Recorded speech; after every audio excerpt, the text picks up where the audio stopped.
మాట్లాడండి. మహిమను మీకు ఆరోపిస్తూ, ఘనతను మీకు ఆరోపిస్తూ మీరే మాట్లాడి మహిమను పొందమని యేసుని నామములో ప్రార్థిస్తున్నాను తండ్రి. ఆమేన్. అందరు కూర్చోండి. కొద్ది నిమిషాలు దేవుడి వాక్యం విందాం.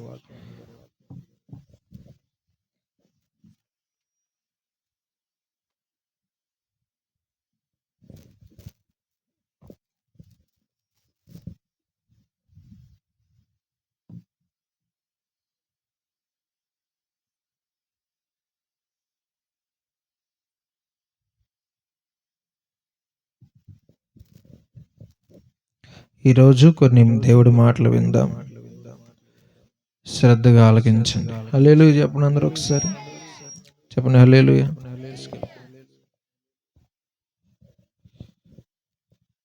వాక్యం అంటారా మీరంతా? గట్టిగా చెప్పండి, గట్టిగా మాట్లాడాలి. హనుమాన్ నుంచి మాట్లాడండి. వాక్యం వింటారా?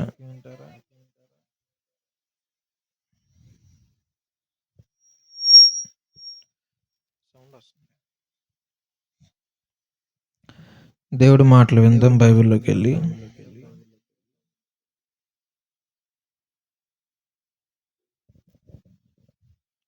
లూకా సువార్త 21:30 వాక్యం నుంచి చదవండి. అవి చిగురించుట చూచి వసంతకాలమప్పుడే సమీపమాయెనని మీ అంతట మీరు తెలుసుకుని కొందరు కదా. అటువలే మీరు ఈ సంగతులు జరుగుట చూచినప్పుడు దేవుని రాజ్యము సమీపమాయెనని తెలుసుకొనుడి. అవన్నీ జరుగు వరకు ఈ తరము గతింపదని నిశ్చయముగా మీతో చెప్పుచున్నాను. ఆకాశమును భూమియు గతించును గాని నా మాటలేమాత్రమును గతింపవు. మీ హృదయములు ఒకవేళ తిండి వలనను మత్తు వలనను ఐహిక విచారము వలనను మందముగా ఉన్నందున ఆ దినము అకస్మాత్తుగా మీ మీదికి ఉరి వచ్చినట్టు రాకుండా మీ విషయమై మీరు జాగ్రత్తగా ఉండుడి. ఆ దినము భూమి అంతటా నివసించు వారందరి మీదికి అకస్మాత్తుగా వచ్చును. కాబట్టి మీరు జరగబోవు వీటినెల్లను తప్పించుకొని మనుష్య కుమారుని ఎదుట నిలువబడుటకు శక్తిగల వారగునట్లు ఎల్లప్పుడూ ప్రార్థన చేయుచు మెలకువగా ఉండుడని చెప్పెను. ఆయన ప్రతిదినము పగటియందు దేవాలయములో హల్లెలూయా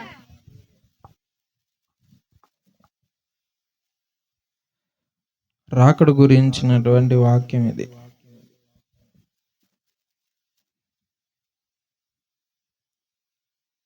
మనకు రాకడ సమీపంగా ఉంది కాబట్టి జరుగుతున్నటువంటి పరిస్థితులన్నిటినీ కూడా చక్కగా అర్థం చేసుకొని ఆ దిశగానే దేవుడు వాక్యం వినే ప్రయత్నం చేద్దాం. ఆ దినము లోకం మీదకి ఎలా వస్తుంది అన్నారు చెప్పండి. ఎట్లా వస్తుంది? ఎలా? ఊరి వచ్చినట్లు. ఎట్లా వస్తుంది? లోకం మీదకి వస్తుంది. వారెంత మాత్రము కూడా తప్పించుకోలేరు అనే మాట రాశారు. అందుకనే రాకడకు సంబంధించిన వర్తమానాలు వినడం చాలా ప్రాముఖ్యం. భూమి మీద బ్రతకడం కోసం వాక్యాలు వినకూడదు. దేనికోసం వినాలి చెప్పండి? దేని కొరకు వినాలి? వర్తమానాలు రాకడికి సిద్ధపడే దిశగా దేవుడి వాక్యం వినాలి. ఇప్పుడు కూడా ఈ భూమి మీద ఏదో వస్తుంది అన్నట్లుగా మీరు వాక్యం వినొద్దు. ఈరోజు వాక్యం నేను చెప్పేది ఈ భూ సంబంధమైనది కాకుండా పరసంబంధమైనది, పరలోక సంబంధమైన విషయాల గురించి ఈరోజు చెప్తాను. హల్లెలూయా చెప్పండి. హల్లెలూయా. మీరంతా కూడా బైబిల్ తెరిచి 8:11 యోహాను సువార్త చదవండి.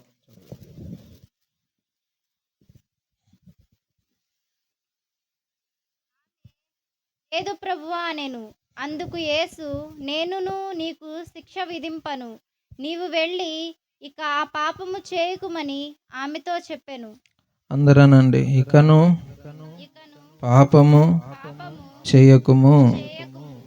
ఏమన్నారు? ప్రభు ఏమన్నారు? అమ్మా, ఎవరు నేను శిక్షించలేదా అన్నారు. ఆవిడ ఏమంది? లేదయ్యా, ఎవరు నన్ను శిక్షించలేదు అంది. అప్పుడు దేవుడు ఏమన్నారు? నేను కూడా నిన్ను శిక్షించను, ఇకను వెళ్ళి పాపము చేయవద్దు అన్నారు. ఇకను పాపము అనండి అందరు. ఇకను పాపము చేయవద్దు. ఇకను అనే ఒక పదాన్ని దేవుడు వాడారు. మీకు అర్థమయ్యేలా చెప్తాను. అందరూ కూడా దేవుడి దగ్గరికి ఒక ఆవిడని తీసుకొచ్చారు. ఆవిడ వ్యభిచారం చేస్తూ దొరికింది. అప్పుడు వాళ్ళకి ఉన్నటువంటి ధర్మశాస్త్రం ప్రకారంగా ఎవరైతే వ్యభిచారం చేస్తూ పట్టబడతారో వాళ్ళని రాళ్లతో కొట్టి చంపేయాలనేటటువంటి కఠినమైన ఆజ్ఞ ఉన్నందువల్ల వారందరూ కూడా వ్యభిచారంతో దొరికినటువంటి ఆ స్త్రీని, పాపాత్మురాలైనటువంటి వ్యక్తిని దేవుడి దగ్గరికి తీసుకొచ్చారు. యేసు ప్రభువు దగ్గరికి పట్టుకొచ్చారు. పాపం చేస్తూ దొరకడం అంటే ఎప్పుడైతే వేశ్యలు వ్యభిచారులు అందరూ ఉన్నప్పటికీ రెడ్ హ్యాండెడ్గా దొరకాలి. అప్పుడే ఆమె మీద పాపం అనేది మోపబడుతుంది. నేరస్థాపన జరగాలంటే పాపం చేస్తూ పట్టబడాలి. ఆ విధముగానే ఆవిడ వ్యభిచరించుచున్నప్పుడే ఎవరో చూశారు. మొత్తానికి అందరూ కూడా పకడ్బందీగా ఆమెని రెడ్ హ్యాండెడ్గానే పట్టుకున్నారు. ఆవిడ్ని తీసుకొచ్చారు ప్రభు దగ్గరికి, యేసు ప్రభు దగ్గరికి, దేవుడి దగ్గరికి పట్టుకొచ్చారు. మా ధర్మశాస్త్రం ప్రకారంగా ఈమెను రాళ్లతో కొట్టాలని ఉంది, తమరేమంటారు బోధకుడు గారు అన్నారు. అప్పుడు ఆయన, వీళ్ళతో కొట్టవద్దు అంటే మోషే ధర్మశాస్త్రానికి విరోధంగా మాట్లాడాడు అని ఆయన అంటారు. కొట్టమంటే నీకు ప్రేమ లేదా అని అనవచ్చు. వాళ్ళు దేవుణ్ణి మాటల్లో చిక్కించుకోవాలని వచ్చిన వారు కాబట్టి ఏది చెప్పినా వారితో చిక్కేనని, తంటేనని చెప్పి ఆయన ఓ తెలివైనటువంటి సమాధానాన్ని ఇవ్వడం జరిగింది. ఆయన ఏమంటారంటే, అవును కొట్టండి, పాపం చేసినప్పుడు శిక్షార్హురాలే కదా, దానికి ఎక్కడా కూడా తక్కువ కాకూడదు. తప్పు చేసిన వాడు శిక్షకు పాత్రుడు, కొట్టండి, ధర్మశాస్త్రాన్ని నెరవేర్చండి. కానీ ఆవిడ తప్పు చేసి శిక్షార్హురాలైంది, కానీ మీరు ఆవిడని కొట్టడానికి యోగ్యులేనా? అయితే మీలో పాపం లేనివాడు కొట్టవచ్చు అని అన్నారు. ఆవిడ మీద మొట్టమొదటి రాయి పాపం లేనివాడు వేయండి, ఆ తర్వాత మిగతా వాళ్ళు వేసుకోండి. మొట్టమొదటి రాయి అన్నారు. చూసారా? పాపం లేని వాళ్ళే వేయండి అనలా. మీలో ఒక్కడు పాపం లేనివాడున్నా మిగిలిన వాళ్ళంతా కూడా పాపులైనా పర్వాలేదు, ఒక్కడైనా ఉన్నాడా పాపం లేనివాడు, వాడు మొదటి రాయి వేయాలి. తర్వాత మిగిలిన వాళ్ళందరూ కూడా చెప్పండి, రాళ్ళు వేయండి. ఆ పైన ఉంటుంది, చదవండి. వారాయనను పట్టు వదలక అడుగుచుండంగా ఆయన తల ఎత్తి చూచి, మీలో పాపము లేనివాడు మొట్టమొదట ఆమె మీద రాయి వేయవచ్చునని వారితో చెప్పి, మొట్టమొదట పాపము లేనివాడు మొదటి రాయి వేయొచ్చు. పాపం లేనివాడు మొదటి రాయి వేయొచ్చు అంటే తర్వాత పాపం ఉన్నా పర్వాలేదు, ఒక్కడిని చూపించండిరా మీలో పాపం లేనివాడిని అని అడగడం. దేవుడు ఆ మాట అడగడం వెనకాల ఉన్న ఉద్దేశం ఏంటంటే, పాపం చేసిందని రాళ్లతో కొట్టాలని వచ్చారు కదా. పోనీ మీలో మీ అందరూ వద్దు, ఒక్కడున్నాడా పాపం లేనివాడు? ఏ పాపం లేనివాడు అంటే అక్కడ ఉంది, చదివితే కనబడుతుంది. వారందరూ కూడా చిన్నలు మొదలుకొని పెద్దల వరకు మనస్సాక్షి చేత పొడవబడిన వారై అక్కడి నుంచి వెళ్ళిపోవడం జరిగిందని ఉంది. ఉందా? చదువు. వారు ఆ మాట విని పెద్దవారు మొదలుకొని చిన్నవారి వరకు ఒకని వెంట ఒకడు బయటికి వెళ్ళిరి. యేసు ఒక్కడే మిగిలెను. ఆ స్త్రీ మధ్యను నిలబడి ఉండెను. అప్పుడు అడిగాడు ఆమెని, ఏమని? అమ్మా, ఎవరు నీ మీద రాయి వేయలేదా అని. అప్పుడు ఆవిడేమంది? లేదు ప్రభువా, ఎవరు కూడా నాకు శిక్ష విధించలేదంటే నేను కూడా నీకు శిక్ష విధించను అన్నాడు. అలాగని ఆయన వదిలేసాడా అంటే లేదు. ఇక పాపం చేద్దన్నాడు. అనండి, ఇప్పటి వరకు చేసిన పాపానికి రావలసినటువంటి శిక్షను నేను ఏం చేశానంటే కొట్టేశాను. అయితే ఇక మీదట నువ్వు పాపం చేయడానికి ఇదేమీ లైసెన్స్ కాదు అన్నట్లుగా దేవుడు ఇక మీదట పాపము చేయవద్దు. ఇప్పటి వరకు చేసిందేదో చేసావు, అయ్యిందేదో అయ్యింది. వారు నిన్ను కొట్టవచ్చారు, నేను కొట్టకుండా శిక్ష విధింపబడకుండా అడ్డుకున్నాను. ఇక మీదట పాపము చేయకుము, ఇప్పటి వరకు జరిగిందేదో జరిగింది, ఇక చేయవద్దు అనేటటువంటి మాట దేవుడు చెప్పాడు.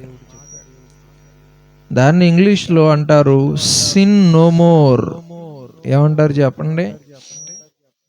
అంటే ఇకను పాపం చేయొద్దు. ఆ మాటలోనే ఏముందంటే అందరి పాపాలు దేవుడు క్షమించవచ్చేమో. దాని అర్థం మళ్ళీ మళ్ళీ చేసుకోమని కాదు. ఒకసారి పాపాలు క్షమించబడితే మళ్ళీ ఆ పాపాలు ఏం చేయకూడదు అని ఆవిడికి వచ్చి ఉండొచ్చు. ఏంటి సందేహం? చేయొద్దన్నారు, చేస్తే ఏమవుద్ది అనండి. చేయొద్దన్నారు, చేస్తే ఏమవుతుంది?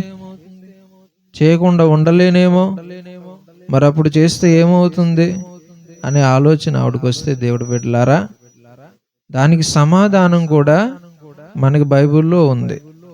మీరు ఇప్పుడు 8 చదివారు, 11. అదే యోహాను సువార్తలో 5:14 ఏమో ఉంటుంది, చూడండి అక్కడ కూడా.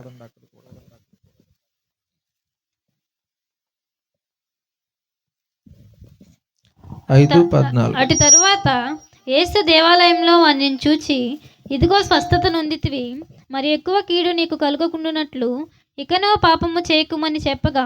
అనండి, ఇకను పాపం చేయకుమని చెప్పగా ఈయనతో కూడా ప్రభు చెప్పిన మాట ఏంటి? ఇకను పాపము చేయకుము అన్నారు. మరి ఎక్కువ కీడు నీకు కలగకుండానట్లు అనే మాట వాడారా? ఇకను పాపం చేయొద్దని చెప్పిన దేవుడు మరి ఎక్కువ కీడు నీకు కలగకుండానట్లుగా ఇకను పాపం చేయొద్దు. పాపాత్మురాలైన స్త్రీతో చెప్పిన మాటే ఇక్కడున్నటువంటి వ్యక్తితో కూడా చెప్పారు, ఇకను పాపము చేయవద్దు అని. ఇక్కడున్న ఆయన ఎవరంటే 38 ఏళ్ళు, 38 సంవత్సరాలు ఒక కోనేరు దగ్గర ఉన్నారు ఆయన. బేతేస్తా అంటారు దాన్ని. అక్కడ ఏం నమ్మారంటే నీళ్లు కదిలిస్తారు దేవదూతలు. చాలా మంది రోగులు ఉంటారు అక్కడ. దేవదూతలు వచ్చి ఆ నీళ్ళల్లో దిగి కదిలించిన వెంటనే ఎవరైతే అందులో దిగుతారో వారందరూ స్వస్థత పొందుతారు అనేటటువంటి నమ్మకం ఉంది అప్పట్లో. అయితే 38 సంవత్సరాల పాటుగా ఒక ఆయన ఉన్నారు అక్కడ. ఆయన అందులోకి దిగలేకపోతున్నారు, ఎవరు ఆయన దించలేకపోతున్నారు దేవదూత వచ్చినప్పుడు. అందువల్ల ఆయన 38 ఏండ్లుగా ఆ పడక మీద అలా ఏదోలా ఉన్నాడు. దేవుడు వచ్చాడు అక్కడికి, యేసు ప్రభు వచ్చి ఆయన చూశారు. ఆయన యేసు ప్రభువుని చూడలేదనుకోండి, బాబు నీకు స్వస్థత కావాలా అని అడిగారు.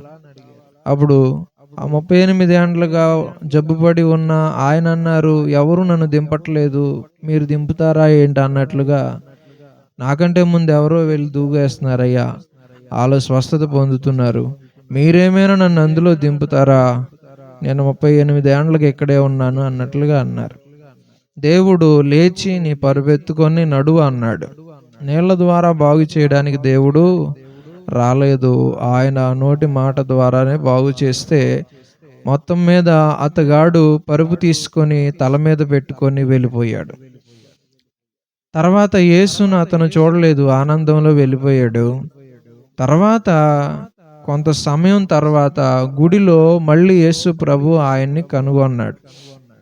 ఆ 38 ఏండ్ల నుంచి అక్కడ పడుకొని ఉండి బాగుపడ్డాడు కదా, ఆయన కనుగొని అంటాడు, బాబు మరి ఎక్కువ కీడు నీకు రాకూడదంటే ఇక మీదట నువ్వేం చేయకూడదు, పాపం చేయొద్దు అని చెప్పాడు. అంటే ఎక్కువ కీడు వస్తుంది అనమాట. మళ్ళీ పాపం చేస్తే ఏమవుద్ది అని అడిగితే ఎక్కువ కీడు వాటిల్లుద్ది. అంటే 38 సంవత్సరాలుగా ఆయన అక్కడ ఉండడానికి కారణం ఏంటంటారు? పాపము వల్ల. అనండి, చెప్పాలి అందరు. దేనివల్ల? పాపము వల్ల. ప్రభువు పక్షవాయువు జబ్బు గలవాడిని యేసు ప్రభు దగ్గరికి తెస్తే అతన్ని బాగు చేసేటప్పుడు దేవుడు ఏమన్నారంటే, కుమారుడా నీ పాపాలు క్షమించబడి ఉన్నవి అన్నారు. పక్షవాయు జబ్బు గలవాడిని రోగం బాగు చేయాలి కానీ పాపాలు క్షమించబడ్డాయని ఎందుకన్నారంటే, ముందు పాపం పోకుండా రోగం పోతుందా? పోదు. పాపం ముందు పోతుంది, తర్వాత రోగం పోతుంది. పాపం అనేది వేరు. అనండి అందరూ.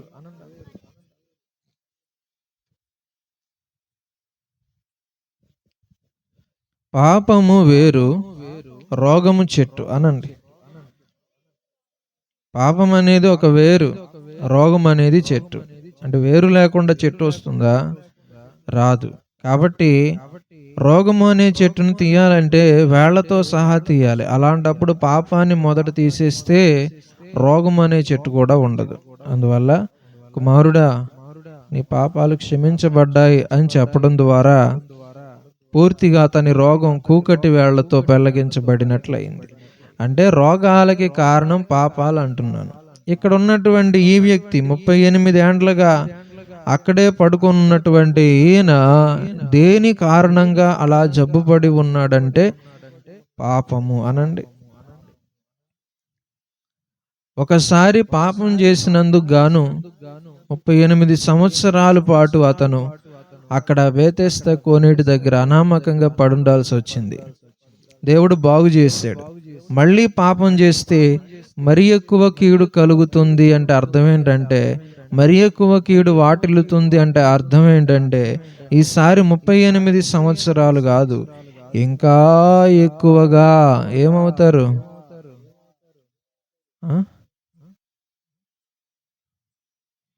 ఒకసారి పాపం చేసినందుకు గాను వచ్చిన శిక్ష 38 ఏండ్ల పాటు ఆ పడక మీద అలా జబ్బుపడి కదలలేక కుష్ఠరోగంతో ఉండడం. బాగైపోయింది. పాపము కొట్టేశాడు, రోగాన్ని తీసేశాడు. మళ్ళీ పాపం చేస్తే గనక ఈసారి 38 సంవత్సరాలు కాదు, డబల్ ట్రిబుల్ అయిపోద్ది అన్నమాట శిక్ష. అదే చెప్తున్నాడు. హల్లెలూయా చెప్పండి అందరూ ఒకసారి. హల్లెలూయా. తిరగమాకండ్రా, కూర్చోండి ఒక దగ్గర. హల్లెలూయా చెప్పండి. సో మనకి ఈరోజు అందుతున్న పాఠం ఏంటంటే, మనము రక్షణ పొందినప్పుడు, పాపాలు క్షమించబడినప్పుడు, ఒకసారి వదిలిపెట్టిన పాపాలను మళ్ళీ మళ్ళీ మనం చేస్తే మనకేమొస్తుంది? మరీ ఎక్కువగా మనకేం వాటిల్లుతుంది? కీడు వస్తుంది. అర్థం చేసుకున్నారు మీరంతా కూడా? ఎందుకు అలాగా అనే విషయాలు చూద్దాం. ఎందుకు అలాగా అనే విషయాలు కొన్ని బైబిల్లో నుంచి చూద్దాం. నేను త్వరగానే ముగిస్తాను, కాకపోతే మీరు చాలా శ్రద్ధగా ఆలకించాలి. ఒకసారి దేవుళ్ళో బలపడి దేవుని రుచి చూసిన తర్వాత మళ్ళీ దుష్టునికి చోటిస్తే జరిగేదేంటో నేను కొన్ని మాటలు ఈ పూట మీకు తెలియజేస్తాను. బాప్తిస్మమునకు మునుపు మీరు చేసినటువంటి పాపాలన్నీ పశ్చాత్తాపం చెంది బాప్తిస్మము యేసు నామమందు పొందితే మీరేం పొందారు? పాప క్షమాపణ పొందారు. శాపాలు పోయాయి, రోగాలు కూడా పోయాయి. మళ్ళీ బాప్తిస్మము తరువాత పాపం చేస్తే ఇకను పాపము చేసినట్లు అవుద్ది. ఇకను పాపము చేయకూడదు అనేటటువంటిది ఈరోజు సందేశం యొక్క ముఖ్య ఉద్దేశం. అందుచేత దేవుడి యొక్క బిడ్డలారా, మళ్ళీ పాపం చేస్తే మరి ఎక్కువ కీడు వాటిల్లుతుంది. ఎందుకు అనడానికి కొన్ని కారణాలు మీకు వాక్యములో నుంచి చూపిస్తాను. శ్రద్ధ కలిగి చూడాలి మీరంతా. పేతురు రాసినటువంటి 2వ పత్రికలో 2వ అధ్యాయం 20వ వచనాన్ని కనుక మీరు చూసినట్లయితే, వారు ప్రభువును రక్షకుడైన యేసుక్రీస్తు విషయమై అనుభవ జ్ఞానము చేత ఈ లోక మాలిన్యములను తప్పించుకొనిన తరువాత మరలా వాటిలో చిక్కుబడి వాటి చేత జయింపబడిన ఎడల వారి కడపరి స్థితి కంటే మొదటి స్థితి కంటే మరి చెడ్డదగును. కడవరి స్థితి. నువ్వు కంగారు పడితే కుదరదు, మళ్ళీ చదువు సరిగ్గా మాట.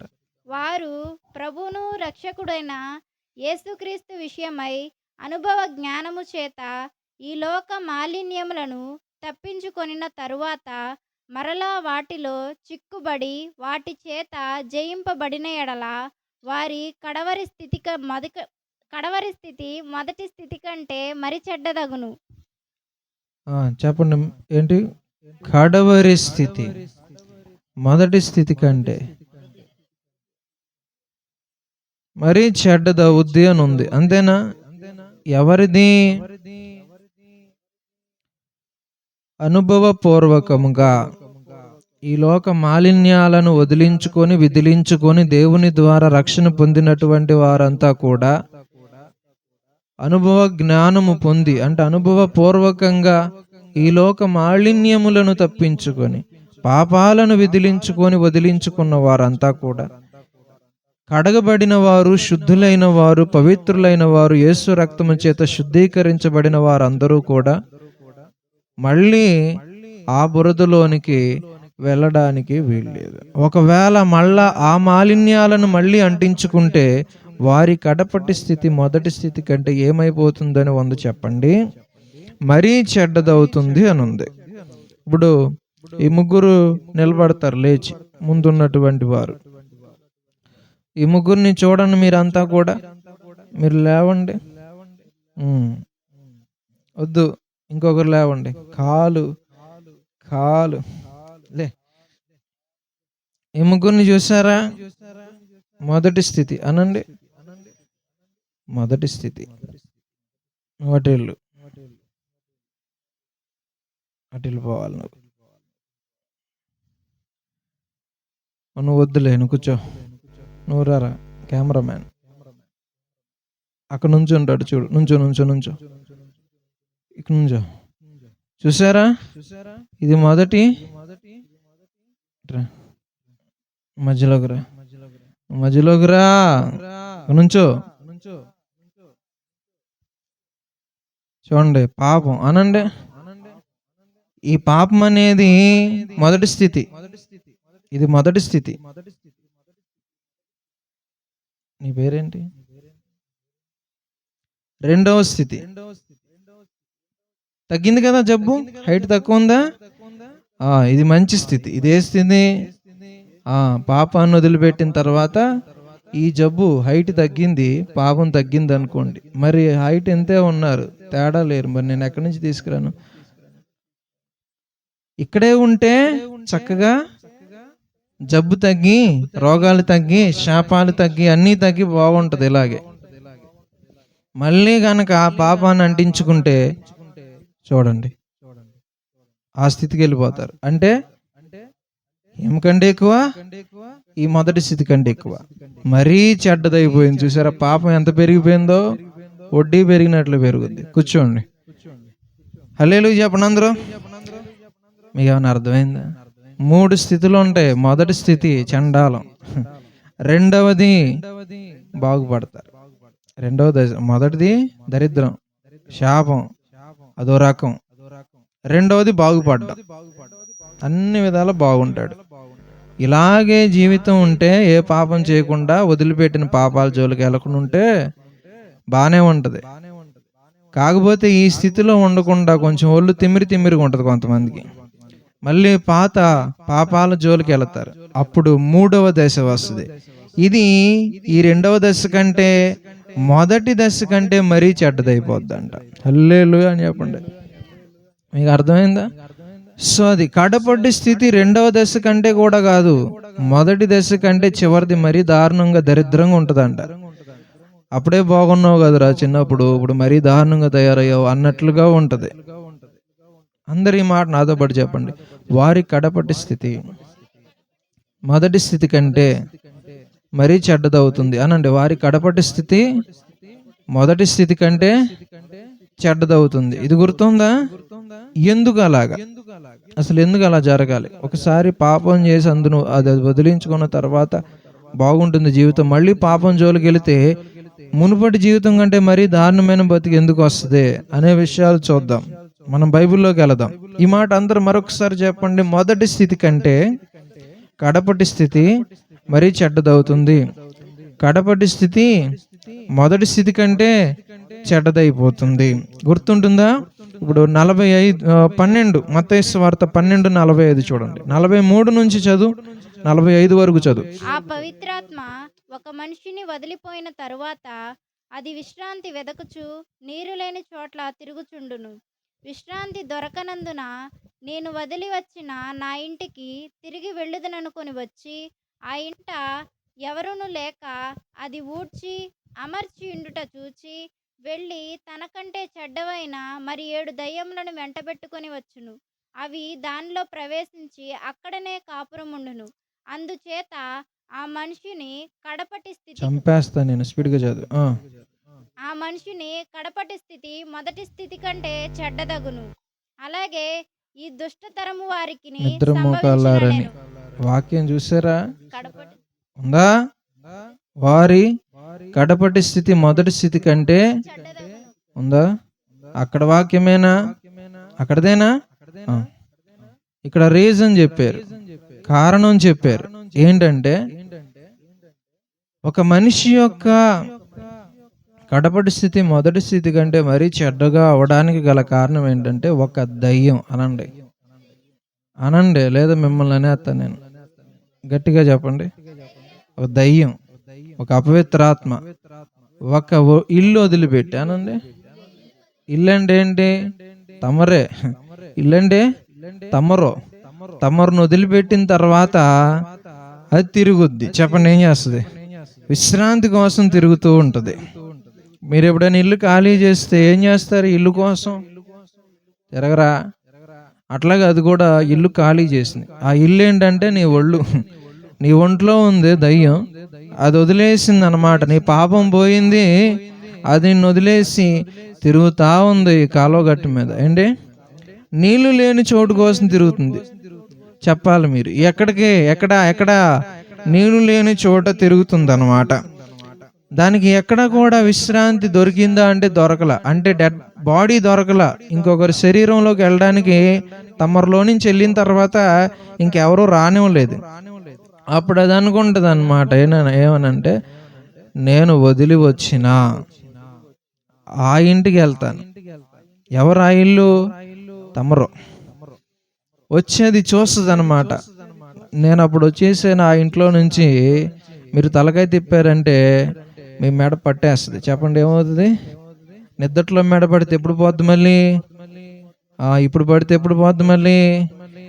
ఇక్కడ ప్రార్థన పెట్టినప్పుడు. నేను ఎప్పటికీ పెట్టకపోతే మీ ముఖం ఎప్పుడు తూర్పు వైపే ఉంటుంది. హల్లెలూయా చెప్పండి.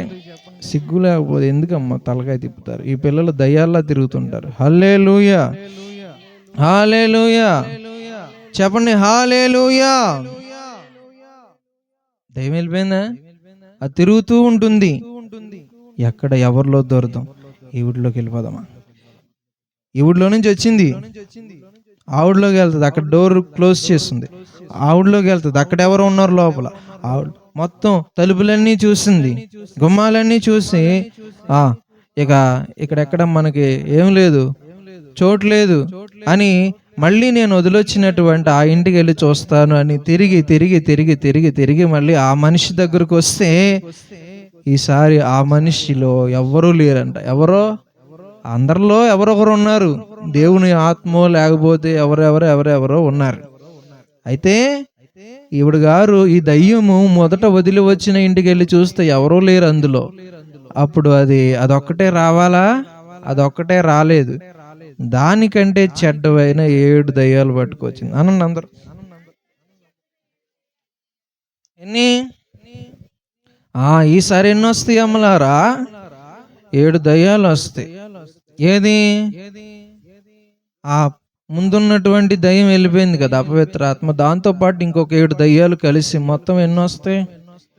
8 వస్తాయి. అవి అక్కడే కాపురం ఉంటాయంట. ఉందా? ఎవరిలో? తమరులో. ఎవరిలో? తమరులో ఉండి కాపురం ఉంటాయి. ఎన్ని దయ్యాలు? 8. అందువల్ల ఆ మనుష్యుని కడపటి స్థితి మొదటి స్థితి కంటే మరీ చెడ్డదిగా మారుతుంది. ఇప్పుడు అర్థమైందా మీ అందరికీ? ఎందుకని అంటే అంతకు మునుపు ఒక దయ్యం, ఇప్పుడు ఎన్ని దయ్యాలు? ఒక దయ్యానికి చెడ్డదైందిగా స్థితి, 8 దయ్యాలకి ఏమవుతుంది? మరీ చెడ్డదవుతుంది. ఒక దయ్యముతోనే అల్లాడి విలవిల్లాడిన మీరు 8 దయ్యాలకు ఏమవుతారో ఆలోచించుకోండి. అందుకే అతగాడి మొదటి స్థితి కంటే కడపటి స్థితి మరీ చెడ్డదైపోద్ది. ఎందుకని? దానికంటే చెడ్డ దయ్యాలంట అవి. హలో, చూస్తున్నారా? ఆ మొదట వచ్చిన దానికంటే చెడ్డ దయ్యాలంట. అందుకనే మరీ చెడ్డదైపోద్ది. హల్లెలూయా. ఇప్పుడు ఇంకా కష్టం. మీరే చెప్పండి, ఒక దయ్యం ఉన్నప్పుడే వెలవెల్లాడితే 8 దయ్యాలు వస్తే అతగాడి పరిస్థితి ఏమవుతుంది? దాని నరకం అంటారు. ఏమంటారు? కొన్ని కొంపల నరకాలు. చెప్పండి. ఆ కొంపల్లో నవ్వు ఉండదు. ఆ పక్కన ఉన్న గేదెలు నవ్వుని ఎప్పుడైనా? నవ్వవు. వీళ్ళ కొంపల్లో కూడా ఏముండదు? నవ్వు ఉండదు. దయ్యాలు ఇంట్లో ఉంటే నవ్వెందుకు ఉంటుంది? హల్లెలూయా. చెప్పండి, ఒక దయ్యానికి విలవిలలాడిన వాళ్ళు 8 దయ్యాలకు ఏమవుతారు? ఏకం పాకం అవుతారు. మీ అందరికి అర్థమయ్యేలా చెప్తా. ఒక రోగం అండి, ఒక రోగానికి విలవిల్లాడిన వారు 8 రోగాలు వస్తే ఏమవుతారు? మరీ దారుణంగా వారి కండిషన్ మారుతుందా, మారదా? అందుకే మొదటి స్థితి కంటే కడపటి స్థితి మరీ ఏమవుతుంది? చెడ్డదైపోద్ది. అందువల్ల మీరేం గమనించాలంటే, ఒకసారి దేవుని ద్వారా విడుదల, కృప, క్షమాపణ పొందిన తరువాత మళ్ళీ వాటి జోలికి వెళ్లకుండా మీరు జాగ్రత్త పడకపోతే గనక మీ పరిస్థితి అతి దారుణంగా తయారవుద్దని గుర్తుపెట్టుకోండి. హల్లెలూయా. మరికొన్ని విషయాలు నేను తెలియజేస్తాను. దేవుడు చెప్పిన మాటలు ఇవి. యేసు ప్రభు చెప్పారు, ఒక ఒంట్లో ఒక జబ్బున్నప్పుడు మంది ఇచ్చారు. బాగవుతుందిగా? బాగవుతుంది. ఎస్పి బాలసుబ్రహ్మణ్యం ఎవరో, ఆయనకి ఇది వచ్చింది, కరోనా. అప్పుడు ఆయన వీడియో పెట్టాడు, నాకు కరోనా వచ్చింది, నేను బాగవుతానన్నాడు. ఏం జరిగిందంటే ఆయన చచ్చిపోయాడు. ఎందుకు చచ్చిపోయాడంటే కరోనాతో చచ్చిపోలేదు, కరోనా తగ్గిపోయింది కానీ ఆయన చచ్చిపోయారు. ఎందుకు చచ్చిపోయారంటే ఆయన ఒంట్లో బీపీ, షుగరు, వేరే జబ్బులు ఉన్నాయంట. ఈ కరోనాకు వాడిన మందులు ఉన్నాయిగా, కరోనాను తగ్గించి వేరే జబ్బులను పెంచాయి. అవి ఆ జబ్బులు ఆయన్ని మింగేసాయి. అంటే ఒక ఒంట్లో ఒక దయ్యం ఉంటే, ఒక రోగం ఉంటే దాన్ని నయం చేయడం ఓకే, సులువు. కానీ ఎక్కువ ఉన్నాయి అనుకోండి, ఒక జబ్బును తగ్గించే మందులే ఇంకో జబ్బుని ఏమి చేస్తాయి అంటే పెంచేస్తాయి. అర్థమైందా? అప్పుడు ఒక ఒంట్లో ఒక రోగం ఉంటే బాగా అవడం తేలిక, 8 రోగాలు ఉంటే బాగా అవడం చాలా కష్టం. ఇప్పుడు మీకు అర్థమైందా? అందుకని ఒకసారి జబ్బు తగ్గినాక మళ్ళీ దాన్ని ఏం చేసుకోకూడదు, తెచ్చుకోకూడదు. తాగుడు బోతోళ్ళు ఉంటారు, చెప్పండి. తాగుడు బోతోళ్ళు తాగుతారు, లివర్ ఏమవుతుంది? చెడిపోతుంది. డాక్టర్ గారు ఆపరేషన్ చేస్తాడో మరి ఏం చేస్తాడో తెలియదు. చివరిలో అంటాడు, ఇప్పుడు నువ్వు తాగావు, లివర్ పాడు చేసుకున్నావు, బాగు చేశాను, నువ్వు బతుకుతావు. కానీ మళ్ళీ తాగావంటే ఇక నేను నిన్ను కాపాడలేను. ఇక నీ జీవితం ఎవరి చేతుల్లో ఉంది? నీ చేతుల్లోనే ఉందని చెప్తాడా చెప్పడా? ఇది కూడా అంతే. ఒకసారి తగ్గిన జబ్బుని తగ్గినట్లుగా ఉంచాలి కానీ దాన్ని మళ్ళీ రేపుకోవచ్చా? హార్ట్ అటాక్ అనండి పర్లేదు, మీకు రాదు హార్ట్ అటాక్. ఇప్పుడు ఎవరికో ఒకసారి హార్ట్ అటాక్ వచ్చింది, 2 సార్లు వచ్చింది. డాక్టర్ గారు నయం చేసి బాగు చేసి పంపించిన తర్వాత అంటాడు, ఇంకోసారి వస్తే నువ్వు ఇంకా ఎన్నిసార్లు అయినా రావచ్చులే, డాక్టర్ గారు బాగు చేస్తాడు. బాగు చేయడు, నీ పని అయిపోయినట్లే. ఇప్పుడు అర్థమైందా? ఒక దయ్యాన్ని వదిలించుకుంటే మళ్ళీ దాన్ని మీరు రానివ్వకండి. ఒక పాపాన్ని వదిలించుకుంటే దాన్ని మీరు రానిస్తే ఒక పాపం రాదు, 8 పాపాలు వస్తాయి. ఎన్ని వస్తాయి? 8 వస్తాయి, ఒకటి రాదు. 8 పాపాలు తెచ్చుకోవాలి మీరు. అంతకుముందు తాగేవాడు, ఇప్పుడు వ్యభిచారం అలవాటు ఉంది, పేకాట అలవాటు అయింది, కోడి పందాలు అలవాటు అయింది, ఇంకెన్నో మరెన్నెన్నో. అన్ని రకాలుగా, ఎన్ని రకాలుగా నాశనం అవ్వాలో అన్ని రకాలుగా నాశనం అవుతారు. పరువు పోద్దా? ఆరోగ్యం పోతుందా? చదువుల్లో జయం ఉండదు, ఉద్యోగాలు రావు, ఏది చేసినా వెనక్కి వెళ్ళిపోతుంటారు. చచ్చిపోవాలనిపిస్తుంది ఒక మాటలో చెప్పాలంటే. కొంపలో ఆశీర్వాదం అనే మాటకి చోటే ఉండదు కొన్ని కొంపల్లో. ఏమైనా అర్థమవుతుందండి? ఏమైనా అర్థమవుతుందా? ఎన్ని రకాలుగా నేను నాశనం చేయాలో, ఒకవైపు నీ పరువు తీసి, ఇంకోవైపు ఆరోగ్యం తీసి, ఇంకోవైపు అప్పులు చేసేసి, నిన్ను నానా రకాలుగా హింసించి, వేధించి, నిన్ను బాధించి, ఇబ్బంది పెట్టేవి భయంకరమైన పాపాలు, పాపాల వెనుకున్నటువంటి దయ్యాలు. వాస్తవానికి ఈ దయ్యాలను మీరే రప్పించుకుంటారు. ఎవరో చెప్పట్లేదు మీరు. అందరూ అనండి, ఎవరు రప్పించుకుంటారు? ఎట్లాగండి అంటారా? చెప్పనా? గుమ్మడికాయలు కడతారు. నా బంగారు పొట్లో వేలు పెడితే నేను కొట్టనా అంటది. చేప ఎందుకు ఎండలేదే అంటే ఏం చెప్పింది? అది గడ్డి అడ్డొచ్చిందంట. గడ్డి ఎందుకు వచ్చావంటే ఆవు మేయలేదా అంది. ఆవు ఎందుకు మేయలేదే అంటే పిల్లోడు ఓడదీయలేదా అంది. అరే పిల్లోడా ఎందుకు ఓడదీయలేదురా బాబు అంటే అన్నం పెట్టలేదు ఆవిడ అంది. అన్నం ఎందుకు పెట్టలేదమ్మా నువ్వు అంటే మా పిల్లోడు ఏడ్చాడు అంది. అరే పిల్లోడా ఎందుకు ఏడ్చేవారంటే చీమ కుట్టిందంట. చీమ ఎందుకు కుట్టావే అంటే నా బంగారు పుట్టలో ఏలు పెడితే కొడతా కదా, దానికోసం వచ్చింది. దేనికోసం? తాయిత్తులు అనండి, అమ్మలారా అనండి. మీరు తాయిత్తులు కట్టుకుంటారు, గుమ్మడికాయలు ఎట్టుకుంటారు. సాతానుగాడు సరికాంతి ఇంట్లో పెట్టుకొని, సార్ రండి చెప్పండి, సార్ గారు మా కొంపకి రండి, ఊడ్చమర్చ్యం అని ఉందా? అక్కడ ఉందా? ఎవరూ లేకుండా చూచి ఊడ్చమర్చుట చూచి మళ్ళీ వచ్చినాయి అంట. 7 దయ్యాలు అంట. పెట్టు సార్ రండి. ఎక్కడికి వెళ్ళిపోతారు? రండి, మీకు సరదా తిన్నగా తీరిపోవాలి. చెప్పండి, దొరద వదిలిపోవాలి, మీకు తుప్పు వదిలిపోవాలి. అప్పుడు కానీ మీరు మాట ఎండరు. మిమ్మల్ని శుభ్రంగా తన్ని తొక్కి నార తీస్తే అప్పుడు కానీ మీరు మాట వింటారా? మీరు అందితే చుట్టూ, అందకపోతే కాలు టైపు. హల్లెలూయా. పందికి ఊడ్చి అమర్చడం అంటే ఏంటో తెలుసా? బురదే ఊడ్చి అమర్చడం. దాన్ని కడిగి సోఫాలో కూర్చోబెడుతుంటదండి. అది దానికి అది కంఫర్ట్. దయ్యాన్ని కూడా ఊడ్చి అమర్చడం అంటే ఏంటంటే అపవిత్రంగా ఉంటారు వీళ్ళు. దాని సరుకంతా తెచ్చుకొని ఇంట్లో ఎందుకండి పెట్టుకుంటారు? ఊరికే ఒక్కొక్క తాయితులో 500, 1000 దయ్యాలు పెడతాడు. అవి తెచ్చుకొని కట్టుకొని నెమ్మది లేదు అంటే ఇది ఎక్కడదే? నువ్వు తెచ్చుకొని, నువ్వు కట్టించుకొని, నీ కొంపలో పెట్టుకొని, జక్కయ్య ఏం చేసాడు?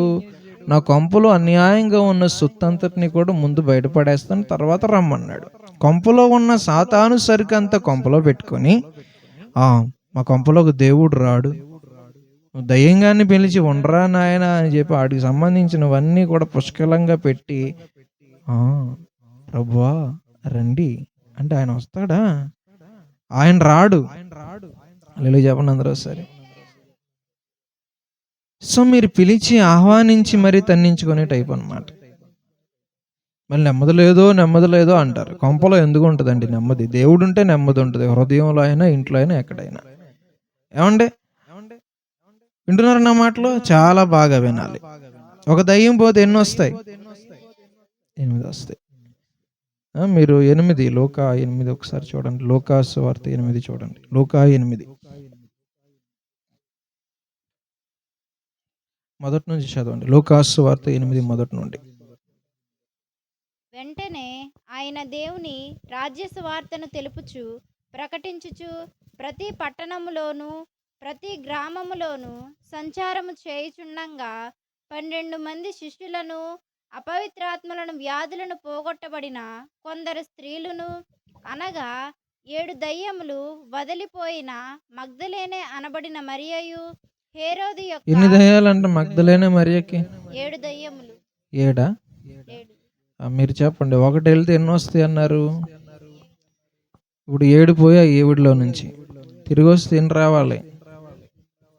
మీ తలకాయ ఎన్ని వస్తాయి తిరిగి వచ్చేటప్పుడు? 7 పోతే 8 వచ్చి, ఒకటి పోతే 7 పట్టుకుని దాంతోపాటు అది కూడా వచ్చింది, 8 వచ్చినాయి. 7 పోతే ఎన్ని వస్తాయి? ఎన్ని వస్తాయి?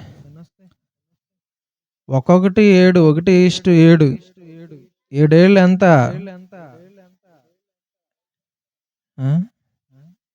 చెప్పండి అమ్మలారా, ఎట్లా లెక్కేశారు? 7 ఏళ్ళు 49, 56 కాదు.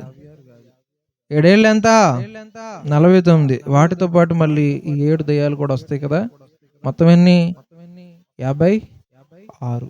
అంటే ఈవిడిలో నుంచి 7 పోతే మళ్ళీ తిరిగి ఎన్ని వస్తాయండి? 56 వస్తాయి. కాబట్టి 7 దయ్యాలకు విలవిలలు ఆడిన ఆవిడ 56 దయ్యాలకు ఏమైపోద్ది అంటారు? చాలా కష్టం అని అర్థం చేసుకోండి. గెరాసేనుల ప్రాంతం అనండి. అక్కడ ఒక ఆయన సమాధిలో ఉన్నాడు, బట్టలు వేసుకోవట్లేదు, రాళ్లతో గాయపరుచుకున్నాడు, సంఖ్యలతో బంధిస్తే తెంపేసుకున్నాడు దారం తెంపినట్లు. ఆయన దగ్గరికి దేవుడు వెళ్ళాడు. 5 మార్కు సువార్తలో ఉంటది. దేవుడి దగ్గరికి వచ్చాడు ఆయన, యేసుప్రభు దగ్గరికి. అయ్యా, కాలం రాక మునుపు మమ్మల్ని ఎందుకు బాధించడానికి వచ్చావు? అన్నయ్య దయ్యాలు. నీ పేరేంటని అడిగాడు. శానా అన్నయ్య. అవి ఏంటి అంటే ఈడులో మేము ఎక్కువ మంది ఉన్నాం, ఒక్కరు కాదు అనేకులు. కొంతమందిలో ఒకటి ఉండదండి, బోలెడన్ని ఉంటాయి. అప్పుడు ఆ పందుల్లోకి వెళ్ళిపో నువ్వు అని ప్రార్థన చేసాయి ఆ దయ్యాలు. సరే పమ్మన్నాడు దేవుడు. అప్పుడు ఆ దయ్యాలన్నీ కూడా అక్కడున్న పందుల్లోకి వెళ్ళిపోవడం జరిగింది. అక్కడ ఎన్ని చెప్పండి అమ్మలారా? 2000 సంఖ్య గల పందులు ఉన్నాయి. ఆ పందుల్లోనికి ఈ దయ్యాలు వెళ్ళిపోయినాయి. అంటే ఎన్ని దయ్యాలు ఉండొచ్చు అతనిలో?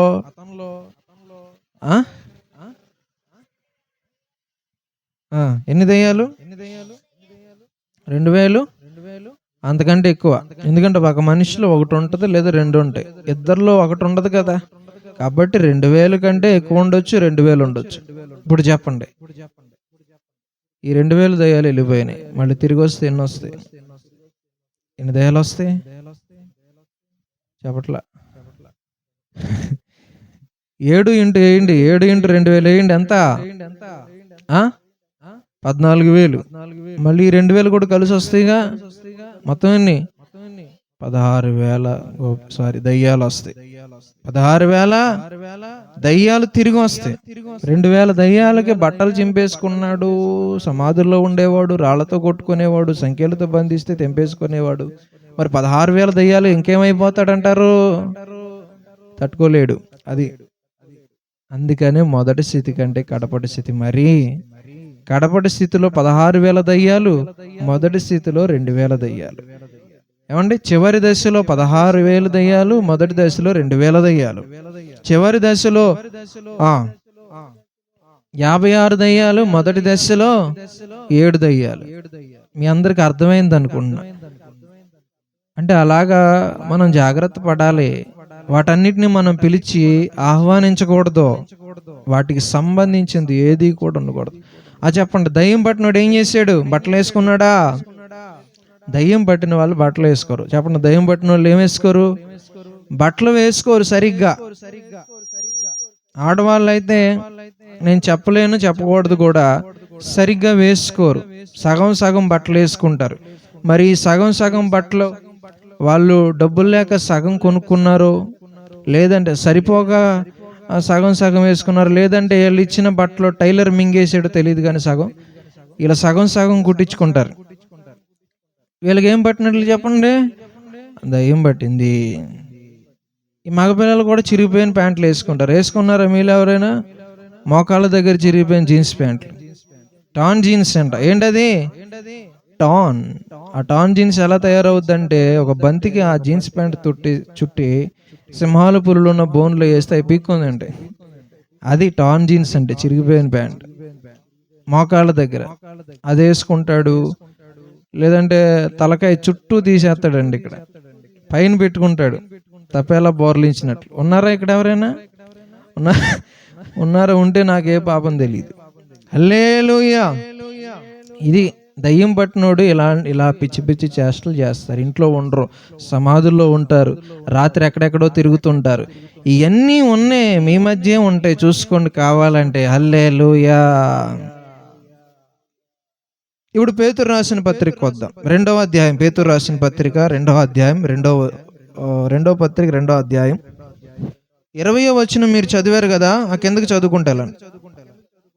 వారు నీతి మార్గమున అనుభవపూర్వకముగా తెలుసుకొని తమకు అప్పగింపబడిన పరిశుద్ధమైన ఆజ్ఞ నుండి తొలగిపోవుట కంటే ఆ మార్గము అనుభవపూర్వకముగా తెలియక ఇండుటయే వారికి మేలు. కుక్క తన వాంతికి కుక్క తన వాంతికి తిరిగినట్లు కడగబడిన పంది బురదలో పొర్లినట్లు అనే సామెత వీరికి. చూసారా? అంటే ఒకసారి పాపాన్ని వదిలిపెట్టి మళ్ళీ చేసే వాళ్ళని దేనితో పోలుస్తున్నాడు ఇక్కడంటే? కుక్కలు. అనండి అందరూ. ఏంటది? కుక్కలతో పోలుస్తున్నాడు. మీరు చూడండి నా వైపు ఇటు, నేను త్వరగానే ముగిస్తాను, మీరే చెప్పండి. ఇప్పుడు కుక్క కక్కేసిన వాంతులు తింటదండి. కుక్కకే ఒంట్లో ఏదో పడలేదు, తీసుకున్న ఆహారం కక్కేసింది. అది కక్కిందంటే అర్థం ఏంటంటే ముందు తిన్నదే మంచిది కాదని, చెడిపోయిందో మరేదో విషపూరితమైంది తింది.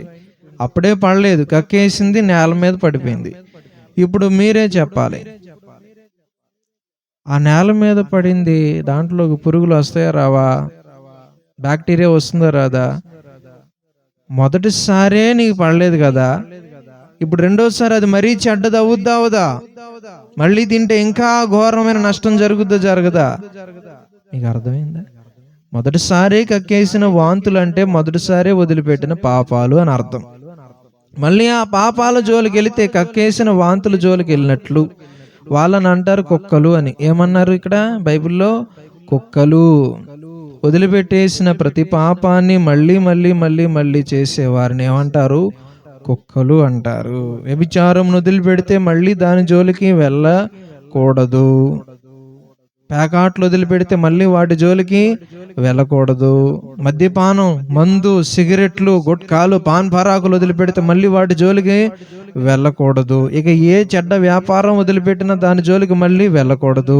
ఎవరినైనా ప్రేమించి వదిలిపెడితే మళ్ళీ వాళ్ళ జోలికి వెళ్ళకూడదు. ఒకసారి కాదనుకున్న దాని జోలికి మళ్ళీ వెళ్ళకుండా జాగ్రత్త పడకపోతే గనక అది మరీ చెడ్డదై ఇక నిన్ను ఇంకా బతకకుండా చేస్తుంది. హల్లెలూయా చెప్పండి అందరూ. ఇక్కడ వరకు మీకు అర్థమైందా? క్షమాపణ అనేది రాదు. వస్తుందా క్షమాపణ? ఒకసారి రక్షణ పొందాక, పాపాన్ని వదిలాక మళ్ళీ చేస్తే నీ గతి మరీ చెడ్డదైపోతుంది. ఇక నువ్వు బాగుపడతావనే నమ్మకం ఉంటుందా? ఉండదు. ఏ రకంగానూ బాగుపడరో, ఏ రకంగానూ కోలుకోరు. ఇప్పుడు మేము ఎవరం పాపం చేయలేదు బాప్తిసం పొందినప్పటి నుంచి అనండి అందరూ ఒకసారి. ఎవరున్నారు అట్లాంటి వాళ్ళు? చేతుల పైకి ఎత్తండి. బాప్తిసం ఎంతమంది పొందారు ఇక్కడ? బాప్తిస్మం పొందిన వాళ్ళ చేతులు ఎత్తండి. మీ చేతులు అక్కడ దాకా లెగుతాయా? లేకుండా ఇంకా బాగా. ఎవరు పొందారు బాప్తిస్మాలు? బాప్తిస్మం పొందక మునుపు చేసిన పాపాలు బాప్తిస్మం పొందిన తర్వాత చేయలేదు అనేవాళ్ళు ఎవరైనా ఉన్నారా? లేరు. పాపాలు చేస్తానే ఉన్నారు. క్షమాపణ రానే రాదు. మీరెవరు పొందలేదా అమ్మా? మీరెవరు తీసుకోలేదా? మీరు ఎప్పుడు తీసుకుంటారు?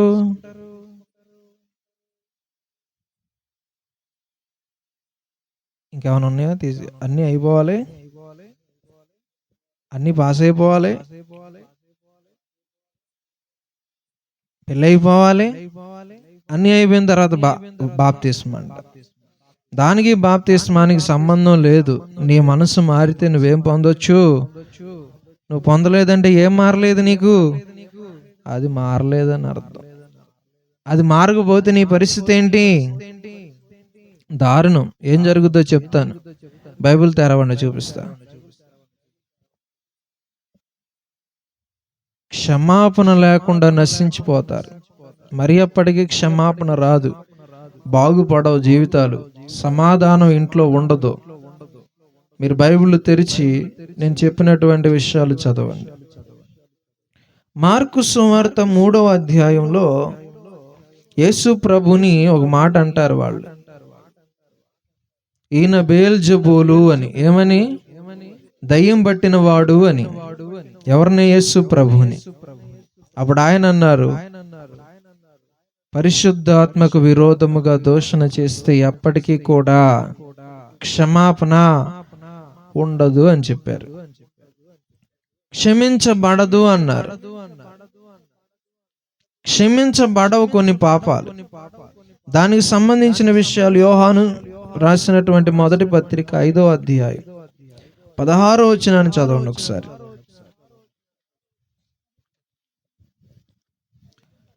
5:16. ఎయిడ్స్ అనండి అందరూ. తగ్గుద్దండి ఎయిడ్స్? తగ్గుద్దా? తగ్గదు. పొద్దా జబ్బు చచ్చేంతవరకు వదిలిపెడద్దా? అట్లాగే ఎయిడ్స్ లాంటి పాపాలు ఉంటాయి, తగ్గని జబ్బులు, వదిలిపెట్టవు. నరకానికి పట్టుకెళ్లేదాకా ఆ జబ్బులు ఎవరిని వదిలిపెట్టవు.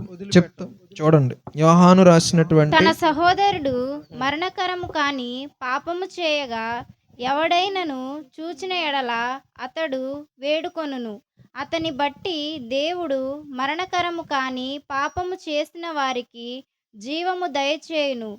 మరణకరమైన పాపము కలదు, అట్టి దాని గూర్చి వేడుకొనవలనని నేను చెప్పుటలేదు. సకల దుర్నీతియు పాపము, అయితే మరణకరము కాని పాపము కలదు. అన్నందరూ మరణకరమైన పాపాలు, మరణకరము కాని పాపాలు. ఇక్కడ మరణకరమైన పాపం ఉంది, మరణకరము కాని పాపం ఉంది. మీకు అర్థమవడానికి, మరణకరము కాని పాపాలు మీరు చేస్తే దేవుడు క్షమిస్తాడు. క్షమాపణ ఉంది, చాలాసార్లు క్షమిస్తాడు. దానికి కూడా ఒక లెక్క ఉంది, అది చెప్తా చివరిలో. కానీ మరణకరమైన పాపాలు చేసేవారికి దేవుడు క్షమాపణ అనేది ఇవ్వడు, ఎప్పటికీ ఇవ్వడు. ఇప్పుడు ఇవ్వడు, ఎప్పుడు ఇవ్వడు. ఈ యుగమందు, రాబోయే యుగమందు ఎప్పుడు ఎక్కడా కూడా వారికి క్షమాపణ అనేది రాదు. నరకానికి వెళ్ళాల్సినటువంటి అవసరం ఉంది. కానీ క్షమించబడే పాపాలు ఉన్నాయి, మరణకరం కాని పాపాలు ఉన్నాయి. వాటి గురించి కూడా మాట్లాడతాను. మరి మరణకరమైన పాపాలు మీరు చేశారా? అవేంటో తెలుసుకోవాలి అంటే మచ్చు తునకగా కొన్ని మాటలు చెప్తాను, వినండి. పరిశుద్ధాత్మకు విరోధమైన దోషణ అనండి. ఇప్పుడు దేవుని ఆత్మ ద్వారా దైవజనులు ఎవరైనా మాట్లాడితేనండి, వాక్యం చెప్పినా లేదా దేవుడు ఆత్మ ద్వారా ప్రవచనం చెప్పినా, భాషలు మాట్లాడినా, ఏం చేసినా దూషిస్తారు చాలామంది. కొంతమంది భాషలు మాట్లాడుతుంటే వెక్కిరిస్తూ మాట్లాడతారు. మీకు తెలీదు, వాటికి క్షమాపణ ఎప్పుడూ కూడా ఎక్కడ లేదు. తెలియక చేస్తే చేయకూడదు. ఇప్పుడు పాస్టర్లు ఆత్మ ప్రేరేపణ ద్వారా చెప్పేటటువంటి వాక్యాలకు విరోధంగా కొంతమంది మాట్లాడతారు, సెటైర్లు వేసుకుంటారు, వేళా కోలాలు ఆడతారు. వారికి ఎప్పటికీ కూడా క్షమాపణ రాదు. ఓ దయ్యాన్ని వెళ్ళగొట్టాడు దేవుడు, ఈయనకి దయ్యం పట్టింది, ఆ దయ్యం ఈ దయ్యాన్ని వెళ్ళగొట్టింది అన్నారు వాళ్ళు. కానీ ఎక్కడైనా దయ్యాన్ని వెళ్ళగొడుతుందా అన్నాడు ఆయన. సాతాన్ని వెళ్ళగొట్టదు రయ్యా, సాతాను ఇంకొక 7 తెచ్చుకుంటుంది అనండి. చదివారు ఇందాక? అదే 12, 43, 45 వరకు చదివారు. అదే 12లో 30 దగ్గర ఎక్కడో ఉంటది, సాతాను వెళ్ళగొట్టదో అది వెళ్ళి ఇంకో 7 తెచ్చుకుంటది అని చెప్తున్నాడు అక్కడ ఆయన. 33 ఎక్కడ సంథింగ్ ఉంటది. ఇలాగా దేవుడు ఆత్మ ద్వారా దయ్యాలు వెళ్ళగొడితే దయ్యం అని పేరు పెడితే, పరిశుద్ధాత్మను దయ్యం అంటున్నారు, దయ్యం భాషలు అంటారు. వీళ్ళందరికీ క్షమాపణ ఉందనుకున్నారండి. సాతాను వెళ్ళగొట్టదు. ఒక కుటుంబానికి విరోధంగా ఆ కుటుంబం రూపింపబడితే వర్ధిల్లద్దా? ఒక రాజ్యానికి విరోధంగా రాజ్యం రూపొందితే వర్ధిల్లద్దా? అట్లాగే సాతాను వెళ్ళగొట్టదు, సాతానులను తెచ్చుకుంటది దయ్యాలని. తనకు తానే విరోధముగా ఏర్పడిన రాజ్యం వర్ధిల్లదు అని చెప్పి అక్కడ చెప్తాడు. సందర్భం అదే. కాబట్టి దేవుని ఆత్మ ద్వారా దయ్యాలు వెళ్ళగొడితే యూట్యూబ్లో ట్రోలింగ్స్ చూసారుగా, ట్రోల్ చేస్తారు, వెటకారం ఆడతారు. తెలియదు వాళ్ళకి, వాళ్ళు చేసేది ఎంత పాపమో, వారికి ఎప్పటికీ క్షమాపణ రాదు అనే విషయం తెలియదు. మీరు ఆత్మపూర్ణులైన వారు మాట్లాడినా ఏం చేసినా మీరు పొరపాటును కూడా విమర్శించారంటే గనక మీరు క్షమాపణ లేని పాపం చేస్తున్నారని అర్థం. హల్లెలూయా. క్షమించబడే పాపాలు అనండి, క్షమించబడని పాపాలు అనండి. ఉన్నాయి.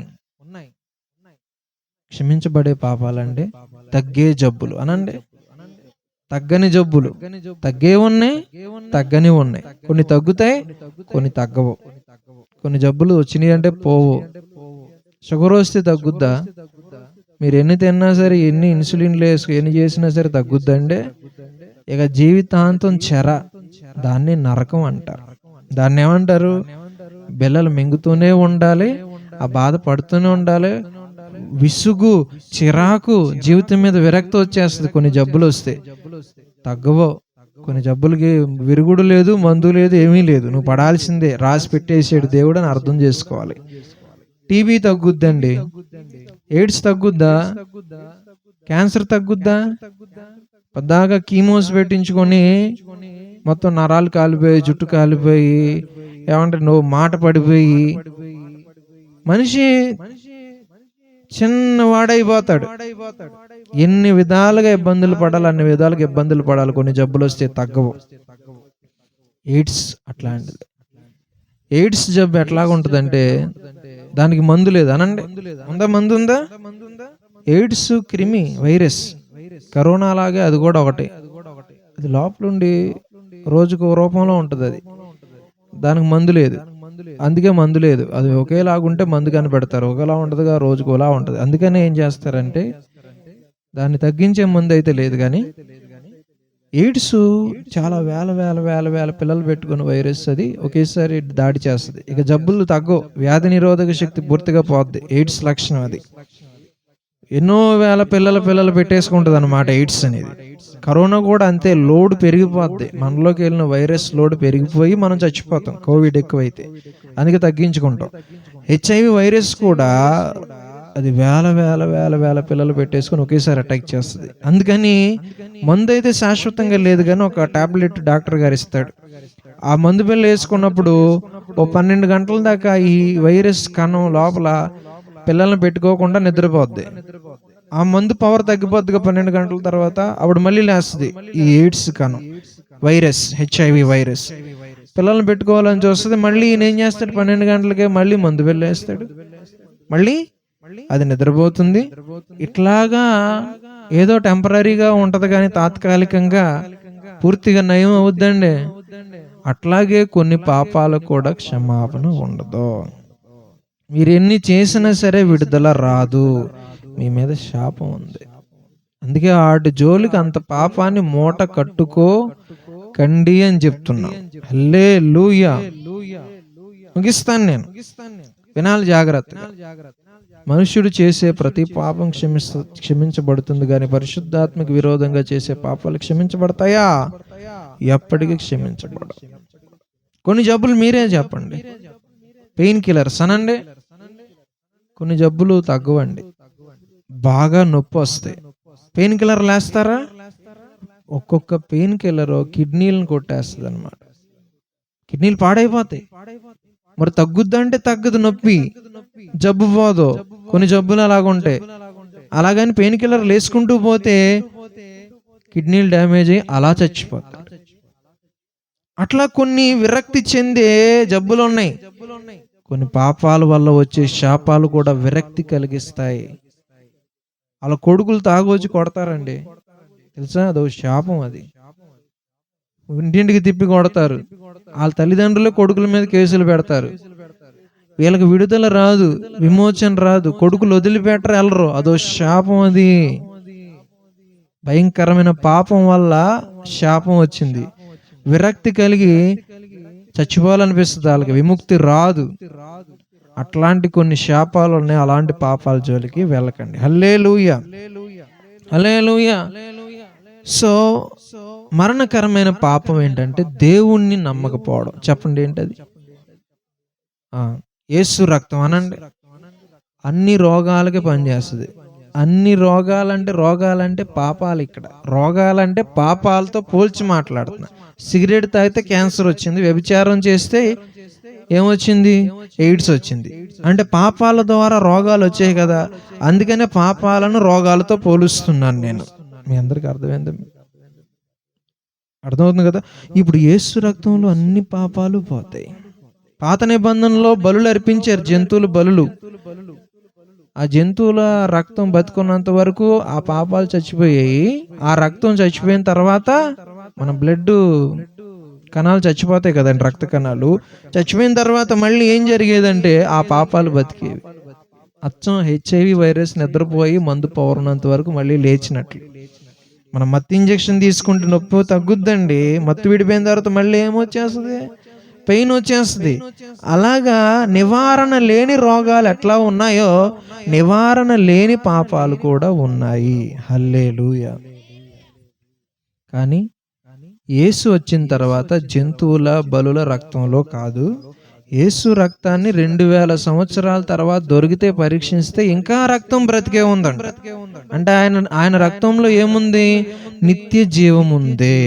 కాబట్టి ఆయన రక్తం ఎప్పటికీ చచ్చిపోదు, కాబట్టి చింతించబడిన ఆయన రక్తం ఎప్పటికీ చావదు, కాబట్టి ఎప్పటికీ కూడా నీ పాపాలు బ్రతికే అవకాశం లేదు. అందుకనే కోడెల యొక్క ఎడ్ల యొక్క రక్తం వల్ల పాపాలు పోవు. దాన ధర్మాలు, అన్నదానాలు, గోదానాలు, వస్త్రదానాలు, భూదానాల వల్ల పాపాలు పోయి పుణ్యం రాదు. పుణ్యం రావాలంటే యేసు రక్తము ద్వారానే కడగబడితేనే పుణ్యం. పాపాలు పోతాయి. రోగాలు అనే పాపాలు పోవాలంటే యేసు రక్తము అనేటటువంటి మందు ఒకటి కావాలి. ఇది అర్థమైంది మీ అందరికీ? హల్లెలూయా. మీరే చెప్పండి. ఇప్పుడు మీ అందరికీ పాము కరిచింది, నాకు కరిచింది, నేను మందు వేసుకున్నా, మీరేసుకోవాలా? ఎవరు తప్పు? అందరికీ పాము కరిచింది. పాము అంటే పాపం, అందరినీ కరవడం జరిగింది. సాతానుగాడు పాము కాటు వేసాడు, విషం అనే పాపం మనలోకి వచ్చింది. పుడుతూనే అందరూ పాపులే. కానీ పాపంతో పుట్టా, నేనేం చేయను, మా నాన్న చేసింది నా మీదకి వచ్చింది అన్నవు బాగానే ఉంది. కానీ నీ ప్రమేయం లేకుండా ఎలా నీ మీదకి పాపం వచ్చిందో అట్లాగే నీ ప్రమేయం లేకుండా నువ్వే నీతి క్రియలు చేయకుండా నా రక్తంలో కడగబడితే చాలు, నా నీతి అంతా నీకు వచ్చేస్తుంది అని ఆయన అన్నాడు కదా. కడగబడరు. మాకు అక్కర్లేదు దేవుడు అన్నట్లుంటే ఎవరు తప్పండి? ఇంతకంటే మరణకరమైన పాపం ఉందా? లేదు. నేను ముగిస్తున్నా, అయితే వినండి జాగ్రత్తగా. ఒక చిన్న పాప చచ్చిపోతుందండి. చచ్చిపోయేటప్పుడు ఆ పాప చచ్చిపోద్దని తెలిసిన తర్వాత ఏం చేశారంటే వాళ్ళు ఆ పాప కోరిందనమాట. నా కిడ్నీలు, నా గుండె ఇవన్నీ హాస్పిటల్లో ఇవ్వండి, డొనేట్ చేయండి, చచ్చిపోయే ముందు. కిడ్నీలు, గుండెలు కావాల్సిన వాళ్ళు ఉంటారు కదా, వాళ్ళకి ఆపరేషన్ చేస్తారంటే ఆ అమ్మాయి చచ్చిపోయేటప్పుడు అలాగే హాస్పిటల్ అడ్మిట్ చేస్తే మొత్తానికి ఆ అమ్మాయి శరీరాన్ని కట్ చేసి అవయవాలు తీసి ఒకటికి గుండె, వాడికి కిడ్నీలు, ఒకటి ఊపిరితిత్తులు. అలాగా ఆవిడ అవయవాలను ఒక్కొక్కరికి ఒక్కొక్కటి ఇస్తే ఈవిడ చచ్చిపోయింది, అందరూ బ్రతికారా బ్రతకలేదా? అట్లా యేసు ఒక్కడు చచ్చిపోయి ప్రపంచాన్ని బ్రతికించాడు. హల్లెలూయా. ఆయన ఒక్కడు చనిపోతే అందరూ బ్రతికారా లేదా? ఒక్క గోధుమ గింజ చచ్చిపోయి భూమిలో బద్దలై పాతి పెట్టబడితే చెట్టు వస్తుందా రాదా? అనేకమైన గోధుమ గింజలు వస్తాయా రావా? అట్లాగే యేసు ప్రభు చనిపోయి అనేకులను బ్రతికిస్తానికి వచ్చాడు. హల్లెలూయా చెప్పండి అందరూ. అనేకులను బ్రతికించడానికి వచ్చాడు. నువ్వు తీసుకోవాలి. నువ్వేం చేయాలి? ఇప్పుడు కొన్నిసార్లు ఒంట్లో ఉన్న బ్లడ్ అంతా తీసేసి సపరేట్ బ్లడ్ ఎక్కిస్తారు, బ్లడ్ చెడిపోతే. అవునా? మొత్తం విషమయమైపోతే బ్లడ్. అట్లా మన బ్లడ్ పాడైపోయింది, మన స్వభావం, మన హృదయం, మన ఊహలన్నీ చెడిపోయాయి. కాబట్టి కంప్లీట్గా యేసు రక్తము మనల్ని కడగాలి. అప్పుడు ఆయన రక్తంలో నీతి ఉంది కాబట్టి ఆ రక్తం మనలోకి వస్తే నీతి వచ్చినట్లా కాదా? మరి ఆ నీతిని, ఆ మందును వద్దంటే ఎవరిది తప్పు? అందరూ పాపులే, కానీ కొందరు మందు తీసుకుంటున్నారు, కొందరు తీసుకోవట్లా. సో యేసు ప్రభులో పాపం ఉందా? ఆయన రక్తంలో పాపం ఉందా? మీలో పాపం లేనివాడు వచ్చి మొదట రాయేయమంటే ఎవరైనా వచ్చారా? అంటే పాపం లేనివాడు లేడనే కదా. నాలో పాపం ఉందని మీలో ఎవడైనా స్థాపించగలడా అంటే ఎవరైనా అన్నారా? పాపం ఉందని స్థాపించగలిగారా? ఆయనలో పాపం ఉందా అని ఆయన అడిగితే ఉందని చెప్పలేరు. మీలో పాపం లేనివాడు ఉన్నాడా అంటే ఉన్నాడని చెప్పలేరు. మరి అలాంటప్పుడు యేసు ప్రభు దగ్గరకు వచ్చి రక్షణ పొందడానికి ఎందుకు ఆలస్యం? హల్లెలూయా చెప్పండి అందరూ సరే. ఆయన తప్ప మనకి వేరే మార్గం ఉందా? ఇది మరణకరమైన పాపం. పైనున్న ఆకాశమందున కిందున్న భూలోకమందున లేదు ఏనా మమ్మున రక్షణ, లేదు పాప విమోచన. లేదు ఏనా మమ్మున రక్షణ, లేదు పాప విమోచన. పైనున్న ఆకాశమందున కిందున్న భూలోకమందున లేదు ఈనా మమ్మున రక్షణ, లేదు పాప విమోచన. హల్లెలూయా. ఆయన రక్తమే. రాష్ట్రపతి అనండి. ఇప్పుడు ఎవరికైనా ఉరిశిక్ష ఖరారు చేస్తే ఆడికి రేపు ఉరిశిక్ష వేసేస్తారు అనగా ఆడికి ఛాన్స్ ఉంటుంది. మేయర్ గారు అని ఉంటారు అమెరికాలో, మన ఇండియాలో రాష్ట్రపతి అని ఉంటాడు. ఈడ ఉత్తరం రాయాలి అంటే ఈ నేరం చేసినట్లు రుజువైంది, రేపు చంపేస్తారు. అయినా ఆడికి చివరి అవకాశం ఉంటుంది, క్షమాపణ. అది ఎవరు పెట్టాలంటే రాష్ట్రపతి ఉంటాడు, ఆయనకి ఈయన అర్జీ పెట్టుకోవాలి. ఈ నేరస్తుడు ఉత్తరం రాసి అర్జీ పెట్టుకోవాలి. అప్పుడు ఆయన కనుక క్షమించాడు అనుకోండి, కుట్టేస్తారు ఇంది కేసు. అమెరికాలో మేయర్ ఉంటాడు, ఆయన ఎవరు అడిగారు పాపం ఈయన్ని వదిలేయండి అంటే ఆయన ఉత్తరం రాసి క్షమించేస్తున్నాను సంతకం పెట్టని ఆ ఖైదీకి ఇస్తే నాకు అక్కర్లేదని సంతకం పెట్టలేదంట. నువ్వు ఒక్క క్షమాపణ అడగడానికి నీకు అంత నామోషియా? నీ ప్రాణానికి నువ్వే ఉత్తరవాదు, నువ్వు చచ్చిపోతావు. అలాగే యేసు రక్తాన్ని ఆశ్రయించని వారు నిత్య పాపం చేసిన వాళ్ళు, ఆ పాపానికి క్షమాపణ రాదు. హల్లెలూయా. మీకు ఏమన్నా అర్థమవుతుందా? వ్యాక్సిన్ వేయించుకోకపోతే జబ్బులు వస్తాయా రావా? అట్లా యేసు రక్తం వ్యాక్సిన్ లాంటిది. పోలియో చుక్కలు వేస్తారు చిన్నప్పుడు, ఏ జబ్బు రాకుండా, కుంటోళ్ళు అవ్వకుండా. అట్లా యేసు రక్తం నీలో ఉంటే పాపం ఇక రాదు. వ్యాధి నిరోధక శక్తి ఉండి పాపాన్ని అడ్డుకున్నట్లు యేసు రక్తం నీలో ఉంటుంది, నువ్వు తీసుకోవట్లేదు. హల్లెలూయా. ఇది మరణకరమైన పాపం అంటే. ఇక నేను ముగిస్తున్నాను. మరి మరణకరం కాని పాపం చేయొచ్చా అంటారు. ఈ మరణకరమైన పాపాలు ఇంకోటి ఏంటంటే క్షమించకపోవడం అనండి. ఒకడికి 80 కోట్లు అప్పు ఉన్నాడండి. నాకు బైబిల్లో నాకు ఈవిడ 80 కోట్లు అప్పు ఉంది, కట్టమన్నాను, కట్టనంది. ఇప్పుడు కట్టలేను, కడతాను ఓర్చుకుంటే లేదు, నీ భార్య బిడ్డలు నేను తీసుకుని వెళ్ళి జైల్లో వేసేస్తా అన్నాడు. అయ్యా ఓర్చుకో అంటే కనికరించి నువ్వు కట్టలేవులేరా వదిలే అన్నాడు. అప్పుడు ఈడు హ్యాపీగా నడుచుకుంటూ వెళ్ళిపోతుంటే ఆడికి అప్పుబడి ఉన్నటువంటి ఇంకొకటి కనిపించాడు. 1800 ఎంతండి? ఈడ 80 కోట్లు ఇవ్వాలి ఆయనకి. క్షమించేశాడు, కొట్టేశాడు. ఈడికి దారిలో ఎవడో ఈడికి అప్పు ఇవ్వాల్సినోడు, అప్పు తీసుకున్నోడు 1800 తీసుకున్నవాడు కనబడ్డాడు. అడిగితే అయ్యా ఓర్చుకో అంటే ఆడ ఓర్చుకోలే, జైల్లో పెట్టించాడు తీసుకెళ్ళి. అది ఎవరో చెప్పారు ఆయనకి, పెద్ద ఆయనకి. పెద్ద ఆయన వచ్చి ఎరా నేను 80 కోట్లు క్షమించాను, 1800 క్షమించలేకపోయావరా నువ్వు అని చెప్పి మళ్ళీ కొట్టేసినప్పుడు మళ్ళీ తీసుకొచ్చి ఫ్రెష్గా కట్టమని కట్టేంత వరకు జైల్లో పెట్టించాడు. ఇంకా ఎప్పటికి నొత్తాడు? ఆడికి రావాల్సిందెంత? 1800. ఆడికి కట్టాల్సిందెంత? 80 కోట్లు. ఎప్పటికైనా అవుద్దండి ఈక్వేషన్? అంటే నిత్యము వాడు అక్కడే ఉండి చచ్చిపోతాడు, యావజ్జీవ కారాగార శిక్ష. అంటే ఆయన క్షమించినప్పుడు వీడు కూడా క్షమించాలిగా. మీరు ఇతరుల పాపాలు క్షమించకపోతే మీ పాపాలు కూడా. కొంతమంది సమాధానం పడరు, పగలు పెట్టుకుంటారు. కక్షలు ప్రతీకారాలు పెట్టుకున్న వాళ్ళకి క్షమాపణ ఉంటుందా? పగలు ప్రతీకారాలతో రగిలిపోయే వాళ్ళు, కక్షలతో రగిలిపోయే వాళ్ళకి క్షమాపణ ఉంటుందా? పరలోక రాజ్యంలోకి వెళ్తారు వాళ్ళు. అందుకే ఇతరుల పాపాలను క్షమించకపోవడమే క్షమించరాని పాపం. కాబట్టి సమాధాన పడకుండా కక్షలు క్రోధాలు పెంచుకొని పేరు చెప్పగానే పళ్ళు కొరికేస్తున్నారు చూసారా? మీకు పరలోక రాజ్యం ఎప్పటికీ కూడా రాదు. మొదట మీరు అర్పణ అర్పించే ముందు నీ సహోదరునికి నీ మీద విరోధం కలదని నీ గుర్తుకొస్తే అర్పణ పక్కన పెట్టి వెళ్ళి ఏం చేయాలా? సమాధాన పడాలి. కానీ మీరు సమాధాన పడతారా? ఒకే గుళ్ళో ఉంటారు కానీ సమాధాన పడరు, మీరు పరలోకం వెళ్ళరు. హల్లెలూయా. క్షమించరాని పాపం.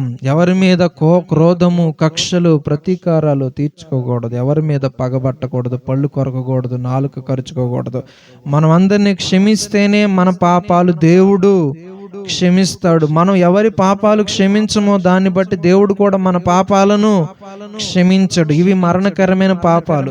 వ్యభిచారం అనండి. మనుష్యుడు చేయు సమస్త పాపములు బయట ఉన్నాయి కానీ వ్యభిచారం శరీరం లోపల ఉందంట. కాబట్టి వ్యభిచారానికి దూరంగా ఏం చేయాలని చెప్పాడు? పారిపోమన్నాడు. కాబట్టి వ్యభిచారం చేయొద్దు. ఇవి మరణకరమైనటువంటి పాపాలు. వీటికి క్షమాపణ ఉందా? ఎప్పటికీ రాదు. ఇంకా చాలా ఉన్నాయి, నేను చెప్పట్లేదు, ఆపేస్తున్నాను. అయితే మరణకరము కాని పాపం చేసుకోవచ్చు అని మీకు అనిపిస్తే దానికి సంబంధించి 5 నిమిషాలు చెప్పి ముగిస్తా.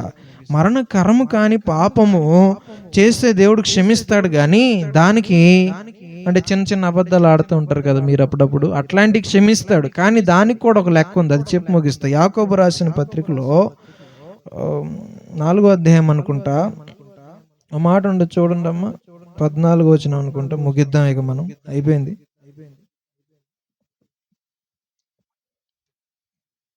యాకోబు రాసినటువంటి పత్రిక. రేపేమి సంభవించునో మీకు తెలియదు, మీ జీవం ఏపాటిది, మీరు కొంతసేపు. నువ్వేం చదువుతున్నావు? యాకోబు రాసిన పత్రిక చూడండి, మొదటి అధ్యాయం ఏమో చూడండి, అక్కడే ఉంటుంది. 14వ వచనం దగ్గర ఉంటుంది. దురాశ గర్భము ధరించి పాపమును కనగా పాపము పరిపక్వమై మరణాన్ని కనును. దురాశ గర్భము ధరించి పాపమును కనగా పాపము పరిపక్వమై మరణమును కనును. నా ప్రియ చాలు. దురాశ గర్భం ధరించి ఏం కంటదండి? పాపం ఏం కంటుంది చూసారా? ఇప్పుడు చాలా జాగ్రత్త. దురాశ గర్భం ధరించి పాపాన్ని కంటది, పాపం పరిపక్వమై మరణాన్ని కంటుంది. మరణం అంటే రెండవ మరణం. ఏ మరణం? రెండవ మరణం. దురాశ అనండి. దురాశ గర్భం ధరించి పాపాన్ని కంటుంది, పాపం కూడా గర్భం ధరించి మరణాన్ని కంటుంది. గర్భం ధరించిన వెంటనే బిడ్డలు జన్మిస్తారా? టైం పడుతుందిగా. 9 నెలలు ఉండాలి. అట్లాగా ఇప్పుడు దా పాప ఒకసారి మీరు చూడండి ఒకసారి. ఇప్పుడు ఈవిడ పేరేం పేరు? దివ్య. దివ్య వాళ్ళ అమ్మగారి పేరు శారమ్మ. శారమ్మ వాళ్ళ అమ్మగారి పేరు రాణి. ఇప్పుడు రాణి దురాశ. రాణి ఎవరు?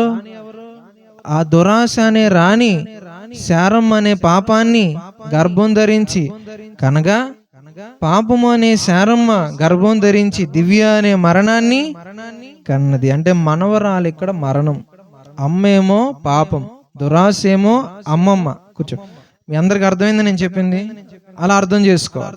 ఇప్పుడు గర్భం రాగానే ఎవరో కూడా పుట్టరు కదండి, 9 నెలలు టైం పడుతుంది. అట్లాగే దురాశ మొదట గర్భం ధరించి పాపాన్ని కంటుంది, పాపం పరిపక్వమై మరణాన్ని కంటుంది. అంటే రెండవ మరణం అగ్నిగుండం. మీరు ఇప్పుడు చూడండి, నా వైపు చూస్తూ వినండి. ఇక్కడ పాపాన్ని బిడ్డతో పోల్చాడా లేదా? దురాశ కడుపులో ఉన్నటువంటి బిడ్డ ఎవరో పాపం. మరి బిడ్డతో పోల్చాడంటే బిడ్డకున్నటువంటి దశలు కూడా పాపానికి ఉంటాయా ఉండవా? బిడ్డ చిన్నప్పుడు బాల్య దశ ఉంటది, శిశు దశ ఉంటది, కౌమార దశ ఉంటది, యవన దశ ఉంటది, వృద్ధాప్యం ఉంటాయా ఉండవా? ఉంటాయిగా. అట్లాగే పాపానికి కూడా 3 దశలు అనుకుందాం. ఎన్ని? మనం అనుకుందాం పాపానికి ఉన్న 3 దశలు ఏంటంటే, 1 బాల్యం అనండి, బాల్యం. 2 యవ్వనం అనండి, 3 వృద్ధాప్యం. మీరే చూడండి, నా వైపు చూడండి, ఆలోచించండి. బాల్యం 70 సంవత్సరాలు అనుకుందాం. మనిషి వయసు ఎంత అనుకుందాం? 70 ఏళ్ళు. 70 సంవత్సరాలు మనిషి బ్రతికేటప్పుడు బాల్యంలో ఉన్నాడండి. ఇప్పుడే పుట్టాడు, ఇక్కడ ఉన్నాడు పిల్లోడు, పుట్టాడు. పుట్టుక దినం అంటారు. ఏమంటారు దీన్ని? పుట్టినరోజు, జన్మదినం. చచ్చిపోతాడు 70 సంవత్సరాలకు అనుకుందాం. అదేంటి దినం అంటాం మనం, చిన్న దినం పెద్ద దినం అంటారు కదా మీరు. ఒక దినం చాలు, అన్ని దినాలు అండి. అది ఈ మధ్యలో 35 సంవత్సరాలు. 70లో సగం ఎంత? ఆ 35 అనేది యవ్వన దశ. ఇది యవ్వన దశ, ఇది బాల్య దశ, ఇది వృద్ధాప్య దశ. అర్థమైందా మీ అందరికి? ఇప్పుడు పాపం ఇక్కడ పుట్టింది, పిల్లోడు పుట్టాడు, చావడానికి 70 సంవత్సరాలు, చాలా దూరం ఉంది, చావుకు దూరంగా ఉన్నాడు. అవునా కాదా? ఇక్కడ పుట్టినప్పుడు తర్వాత ఇక్కడ నుంచి ఇక్కడికి వచ్చాడు, సగానికి వచ్చాడు. ఇక్కడికి వెళ్ళిన తర్వాత చచ్చిపోతాడు. ఇక్కడికి వచ్చిన తర్వాత అందరు చూడండి, ఈ పిల్లోడు ఇక్కడ పుట్టాడండి. ఇప్పుడు చూడండి, గ్యాప్ చాలా ఉంది, చావడానికి దూరం చాలా ఉంది. ఇక్కడ నుంచి పిల్లోడు ఇక్కడ వరకు వచ్చాడు యవ్వన దశకి. ఇప్పుడు ఎంతకాలం బ్రతికాడో అంతకాలం బ్రతుకుతాడు. అంటే నడి వయస్సులోకి వచ్చేసాడు, మధ్యలోకి 30 సంవత్సరాలు. ఇక్కడ నుంచి పిల్లోడు ఇక్కడికి వచ్చిన తర్వాత ఈ పిల్లోడు బ్రతికే అవకాశం ఎక్కువ, చచ్చే అవకాశం ఎక్కువ? చావుకు దగ్గరున్నాడా, బ్రతుకు దగ్గరగా ఉన్నాడా?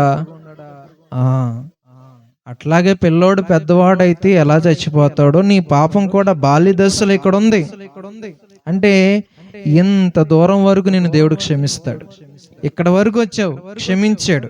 ఇక్కడ దాకా వచ్చావు, అక్కడ దాకా క్షమించాడు. ఇంకా క్షమించడానికి నువ్వు ఉండవుగా క్షమించడానికి. హల్లెలూయా చెప్పండి అందరూ. పాపం కూడా అంతే, మరణకరము కాని పాపం కూడా పెద్దదైతే అదేమవుద్ది? చివరికి మరణకరమైనటువంటి పాపమే అవుద్ది. చిన్న జలుబు, తలనొప్పి, జ్వరంలో చికెన్ తింటే, టైఫాయిడ్ అది ముదిరిపోతే చచ్చిపోరా? తగ్గే జబ్బు తగ్గని జబ్బు అయింది, అవ్వలేదా? అట్లాగే తగ్గే పాపాలు చిన్నది అనుకుంటే అది నేను మింగేస్తుంది. అక్కడ ఓ తాడి చెట్టు ఉందండి. ఏముంది? తాడి చెట్టు ఉంటే గాలికి ఒక మర్రి విత్తనం ఎగురొచ్చి తాడి చెట్టు మూలో పడిందండి. ఎక్కడ? మూలో. వెళ్ళిపోమంది తాడి చెట్టు. ఎవరిని? మర్రి విత్తనాన్ని. వెళ్తాలే ఒక గంట ఆగంది. గంట ఆగిన తర్వాత వెళ్ళమంటే వెళ్ళట్లా. ఆగు, ఒక రోజు ఉంటానంది. నాకు ఆశ్రయం ఇవ్వు అంది తాడి చెట్టుని. సరే ఒక రోజు ఆగి వెళ్ళమంటే వెళ్తానులే బావా, ఉంటాను కొంతకాలం అంది. సరే రోజులు 2-3 రోజులు అలా గడిచే, రోజులు గడుస్తూ ఉన్నాయి. అలా చాలా రోజులు ఉందన్నమాట ఆ తాడి చెట్టు మొవ్వలో. ఒక 6 నెలలు ఆగి ఇటు వెళ్తుంటే ఇటు వెళ్ళేవాడు అటు చూసి ఇక్కడ ఎక్కడో తాడి చెట్టు ఉండాలి, లేదేంటి అనుకున్నాడు. ఎందుకని? ఆ మర్రి చెట్టు కప్పేసింది. అట్లా చిన్నదే అనుకునే పాపం విత్తనం పెద్ద చెట్టు అయిపోద్ది. మళ్ళీ విత్తనాలు వస్తాయి దాని నుంచి, మళ్ళీ చిన్న పాపాలు పెరిగిపోతే ఇక నువ్వు దాన్ని ఆపలేవు. హల్లెలూయా, హల్లెలూయా చెప్పండి. దేవుడు క్షమించడా అండి? మరి క్షమిస్తాడు, కానీ చాలా జాగ్రత్తగా. ఇప్పుడు ఇక్కడ ఉన్నాడు బాల్య దశలో పిల్లోడు. ఇడికి ఎముకలు ఇరిగాయి, అతుక్కుంటేగా కడితే డాక్టర్లో ఎముకలు వైద్యుడు అతుక్కుంటాయి. ఇక్కడికి వచ్చాడు యవ్వన వయస్సుకి, ఎముకలు విరిగాయి. డాక్టర్ గారు వైద్యం చేసి అతుక్కుంటాయా? సిమెంట్ వేసి కట్టు కడతారుగా, అతుక్కుంటాయి. 70 సంవత్సరాలు 80 సంవత్సరాలకు వచ్చాడు, ఇప్పుడు విరిగితే అతుక్కుంటాయా? నీ పాపానికి కూడా వయసు వస్తే దేవుడు క్షమించవచ్చు, వైద్యం చెయ్యొచ్చు, బాగు చెయ్యొచ్చు, కానీ నీ బాడీ సహకరిస్తుందా ట్రీట్మెంట్కి? డాక్టర్లు ఏమంటారు? మేము చేయాల్సింది మేము చేసాం, బాడీ మందులకి రెస్పాండ్ అవ్వట్లేదు, సహకరించట్లేదు, మేమేం చేయమంటారు వైద్యులు. అట్లాగే దేవుడు కూడా నీ ఆత్మ సహకరించట్లేదు. దేవుడు మంచి వైద్యుడు కాదా? బాగు చేయలేడా? నా జీవితాన్ని నన్ను మార్చలేడా? మారుస్తాడు, కానీ నీ బాడీ తట్టుకోలేదుగా. హల్లెలూయా. నీ ఆత్మ తట్టుకోలేదుగా. కాబట్టి పాపాన్ని మొదలనివ్వకండి. బాల్యంలోనే ఏం చేయాలా? చంపేయాలి. దాన్ని పెరగనివ్వకూడదు. పెరిగితే అది నిన్ను మింగేస్తుంది. హల్లెలూయా. ఇది మరణకరము కాని పాపం చేసినా ఇలాగే జరుగుతుంది. ఏమంటే ఒక ఆవిడకి క్యాన్సర్ వస్తే గొంతు పోయింది, జుట్టు పోయింది, మాట లేదు. ఇక్కడ గొంతు దగ్గర ఏదో రంధ్రం చేసి నీళ్లు, జ్యూస్ అవి ఇవన్నీ పంపిస్తున్నారు. మాట లేదు, రావట్లా. ఇంకో మాట చెప్పాలంటే నరాలు కనబడతలా. ఏంటి?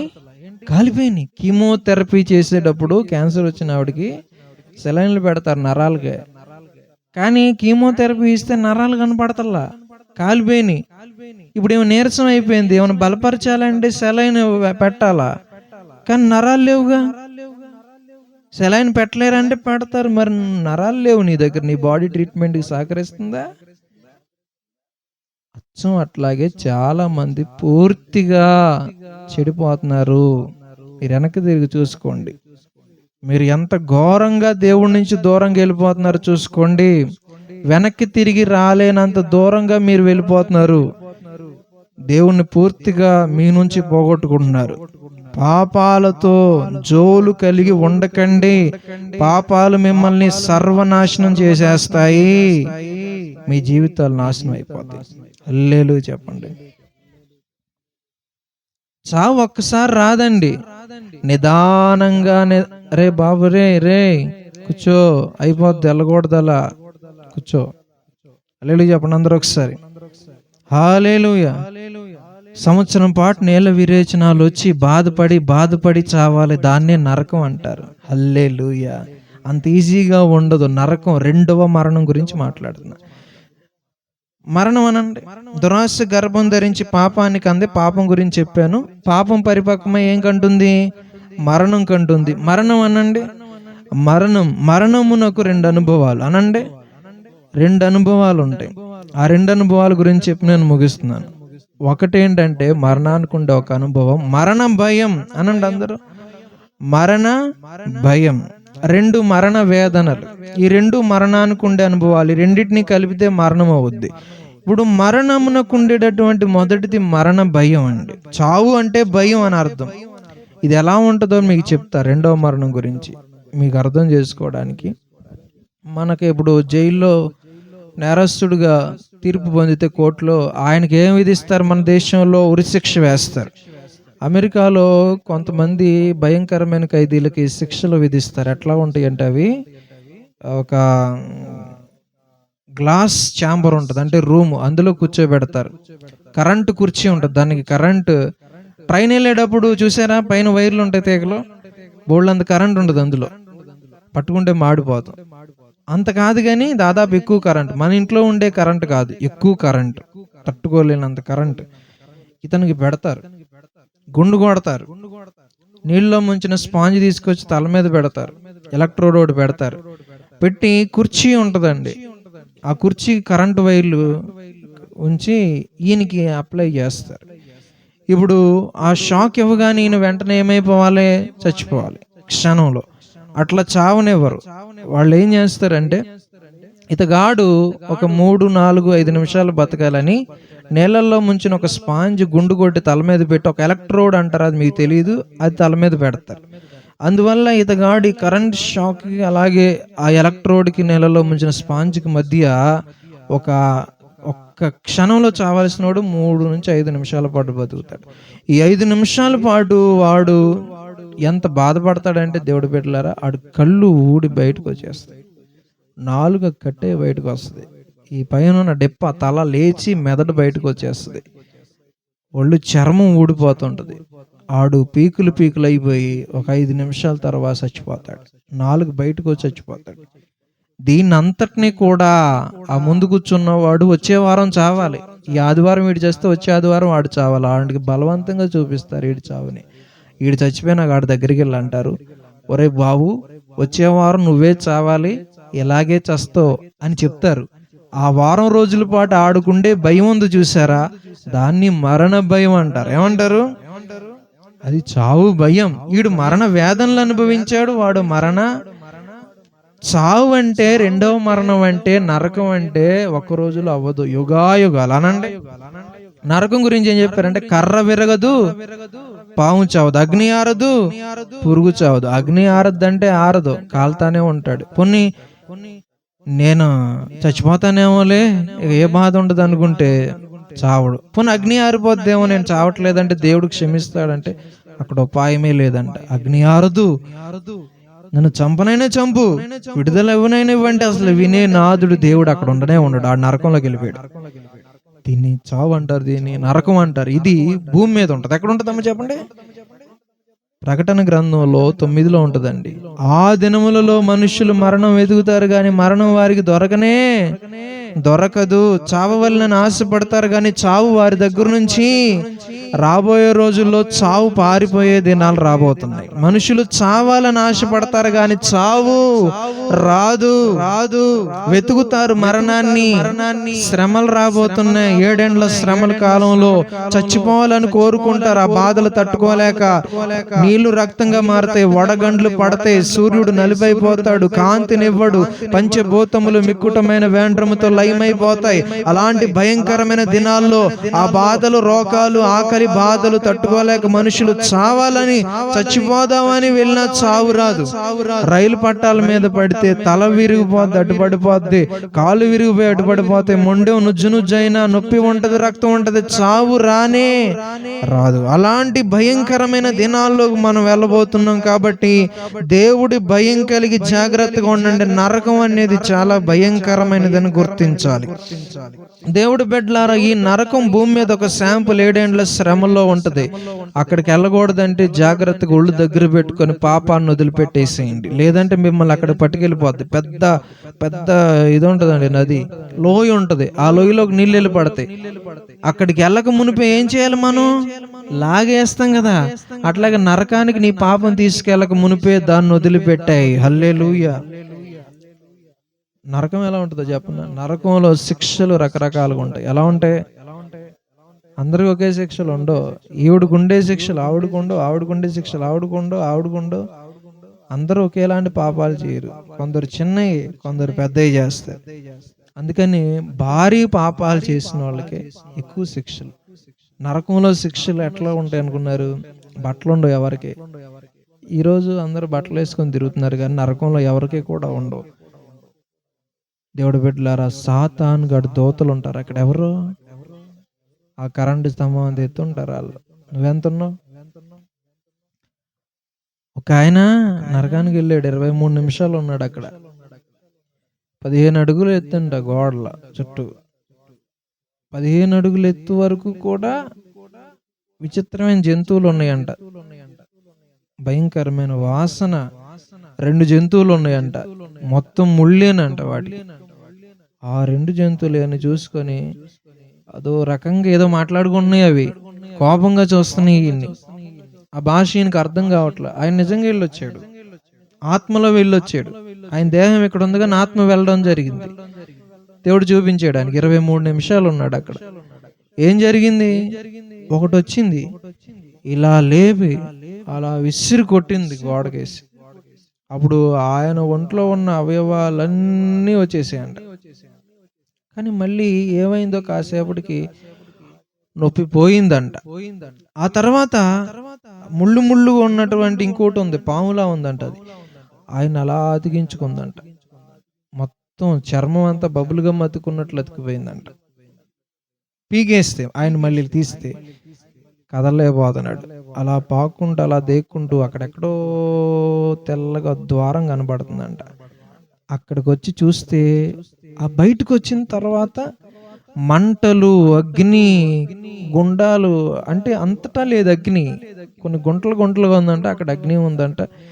అక్కడ కూడా అంతస్తులుగానే ఉందంట. అదంతా కూడా ఆయన చెప్పడం, నేను క్లియర్గా చెప్పట్లేదు. మీరు నమ్మండి, వాళ్ళు అరిచే అరుపులుగా తల పగిలిపోతుందంట. ఆలోచనలు ఒక దగ్గరికి రావట్లేదంట. చీకటి కూడా చిక్కటి చీకటి అంట, ఇక్కడెక్కడా ఉండదు. అలాంటి భయంకరమైనది ఉండగా పాములు లాంటి పెద్ద పెద్ద జంతువులు తిరుగుతున్నాయి అంటండి అక్కడ. తర్వాత మొత్తానికి ఆయనకి దేవుడు కనపడ్డాడు, పైకి లాగాడంట. తర్వాత బ్రతికిన తర్వాత ఆయన మళ్ళీ ఇక జీవితంలో పాపం జోలికి వెళ్ళలేదు. ఓ పుస్తకం రాశాడు, సాక్ష్యం చెప్తున్నాడు. అంటే నరకంలో ఎలా ఉంటుందో చెప్తున్నా. పెద్ద పెద్ద ఆకారంలో ఉన్న భారీ కాయంలో ఉన్న వారు వచ్చి మనుషుల్ని వేలాడదీసి నరుకుతారండి, అతుక్కుంటారు, చావరం. తలక్రిందులో వేలాడదీసి కుడికాల్లో కూడా ఎడమకాల్లో కూడా పట్టుకొని లాగితే మధ్యలో నుంచి వచ్చి కూడా కత్తితో నరుగుతాడు, విడిపోతాడు, అతుక్కుంటాడు, చావు రాదు, నొప్పి ఉంటది. ఇంతే నరకం అంటే. నరకంలో రకరకాలైన శిక్షలు ఉంటాయి. అందుకనే పాపము అంటే ఎంత భయంకరమో మీరు తెలుసుకోండి. పాపం జోలికి వెళ్ళకండి. అపవాదికిని వాని దూతలకును సిద్ధపరచబడింది అగ్నిగుండం, మన కోసం కాదు. కానీ వాణ్ణి నువ్వు పిలుచుకొని ఆ దయ్యాన్ని ఇంట్లో పెట్టుకుంటే నిన్ను తీసుకెళ్ళిపోతాడు, జాగ్రత్త.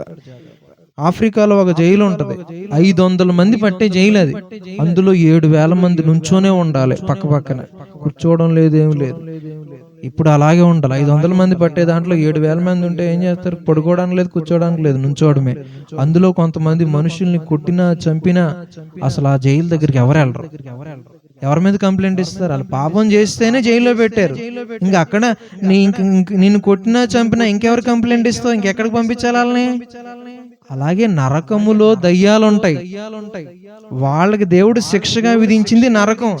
ఇంకా అక్కడ నువ్వు మొరపెట్టినా ఇంకక్కడికి పంపుతాడు వాళ్ళని, వాళ్ళు అక్కడే ఉండి బాధ పెడతారు. అందుకనే ఈ రాత్రి ఈ వాక్యం ఎందుకు చెప్తున్నావు అంటే తెలుసుకోండి, మారు మనసు పొందండి, పాపాల జోలికి వెళ్ళదు. సరదాగా దురదగా ఉంటే వెళ్ళు, నాకే నేను చెప్పాల్సింది నేను చెప్పాను. ఇంత సమయం తీసుకొని ఎందుకు చెప్పిందంటే ఎంతో ఓపికగా. దేవుడు బిడ్డలారా, పాపం చాలా డేంజర్. పాపం వదిలిపెట్టదు, మీరు వదిలించుకున్న వదలదు. కాబట్టి దాని దగ్గరికి లంటించుకున్నారంటే మీ కర్మ. లేచి నిలబడండి, ప్రార్థన చేద్దాం.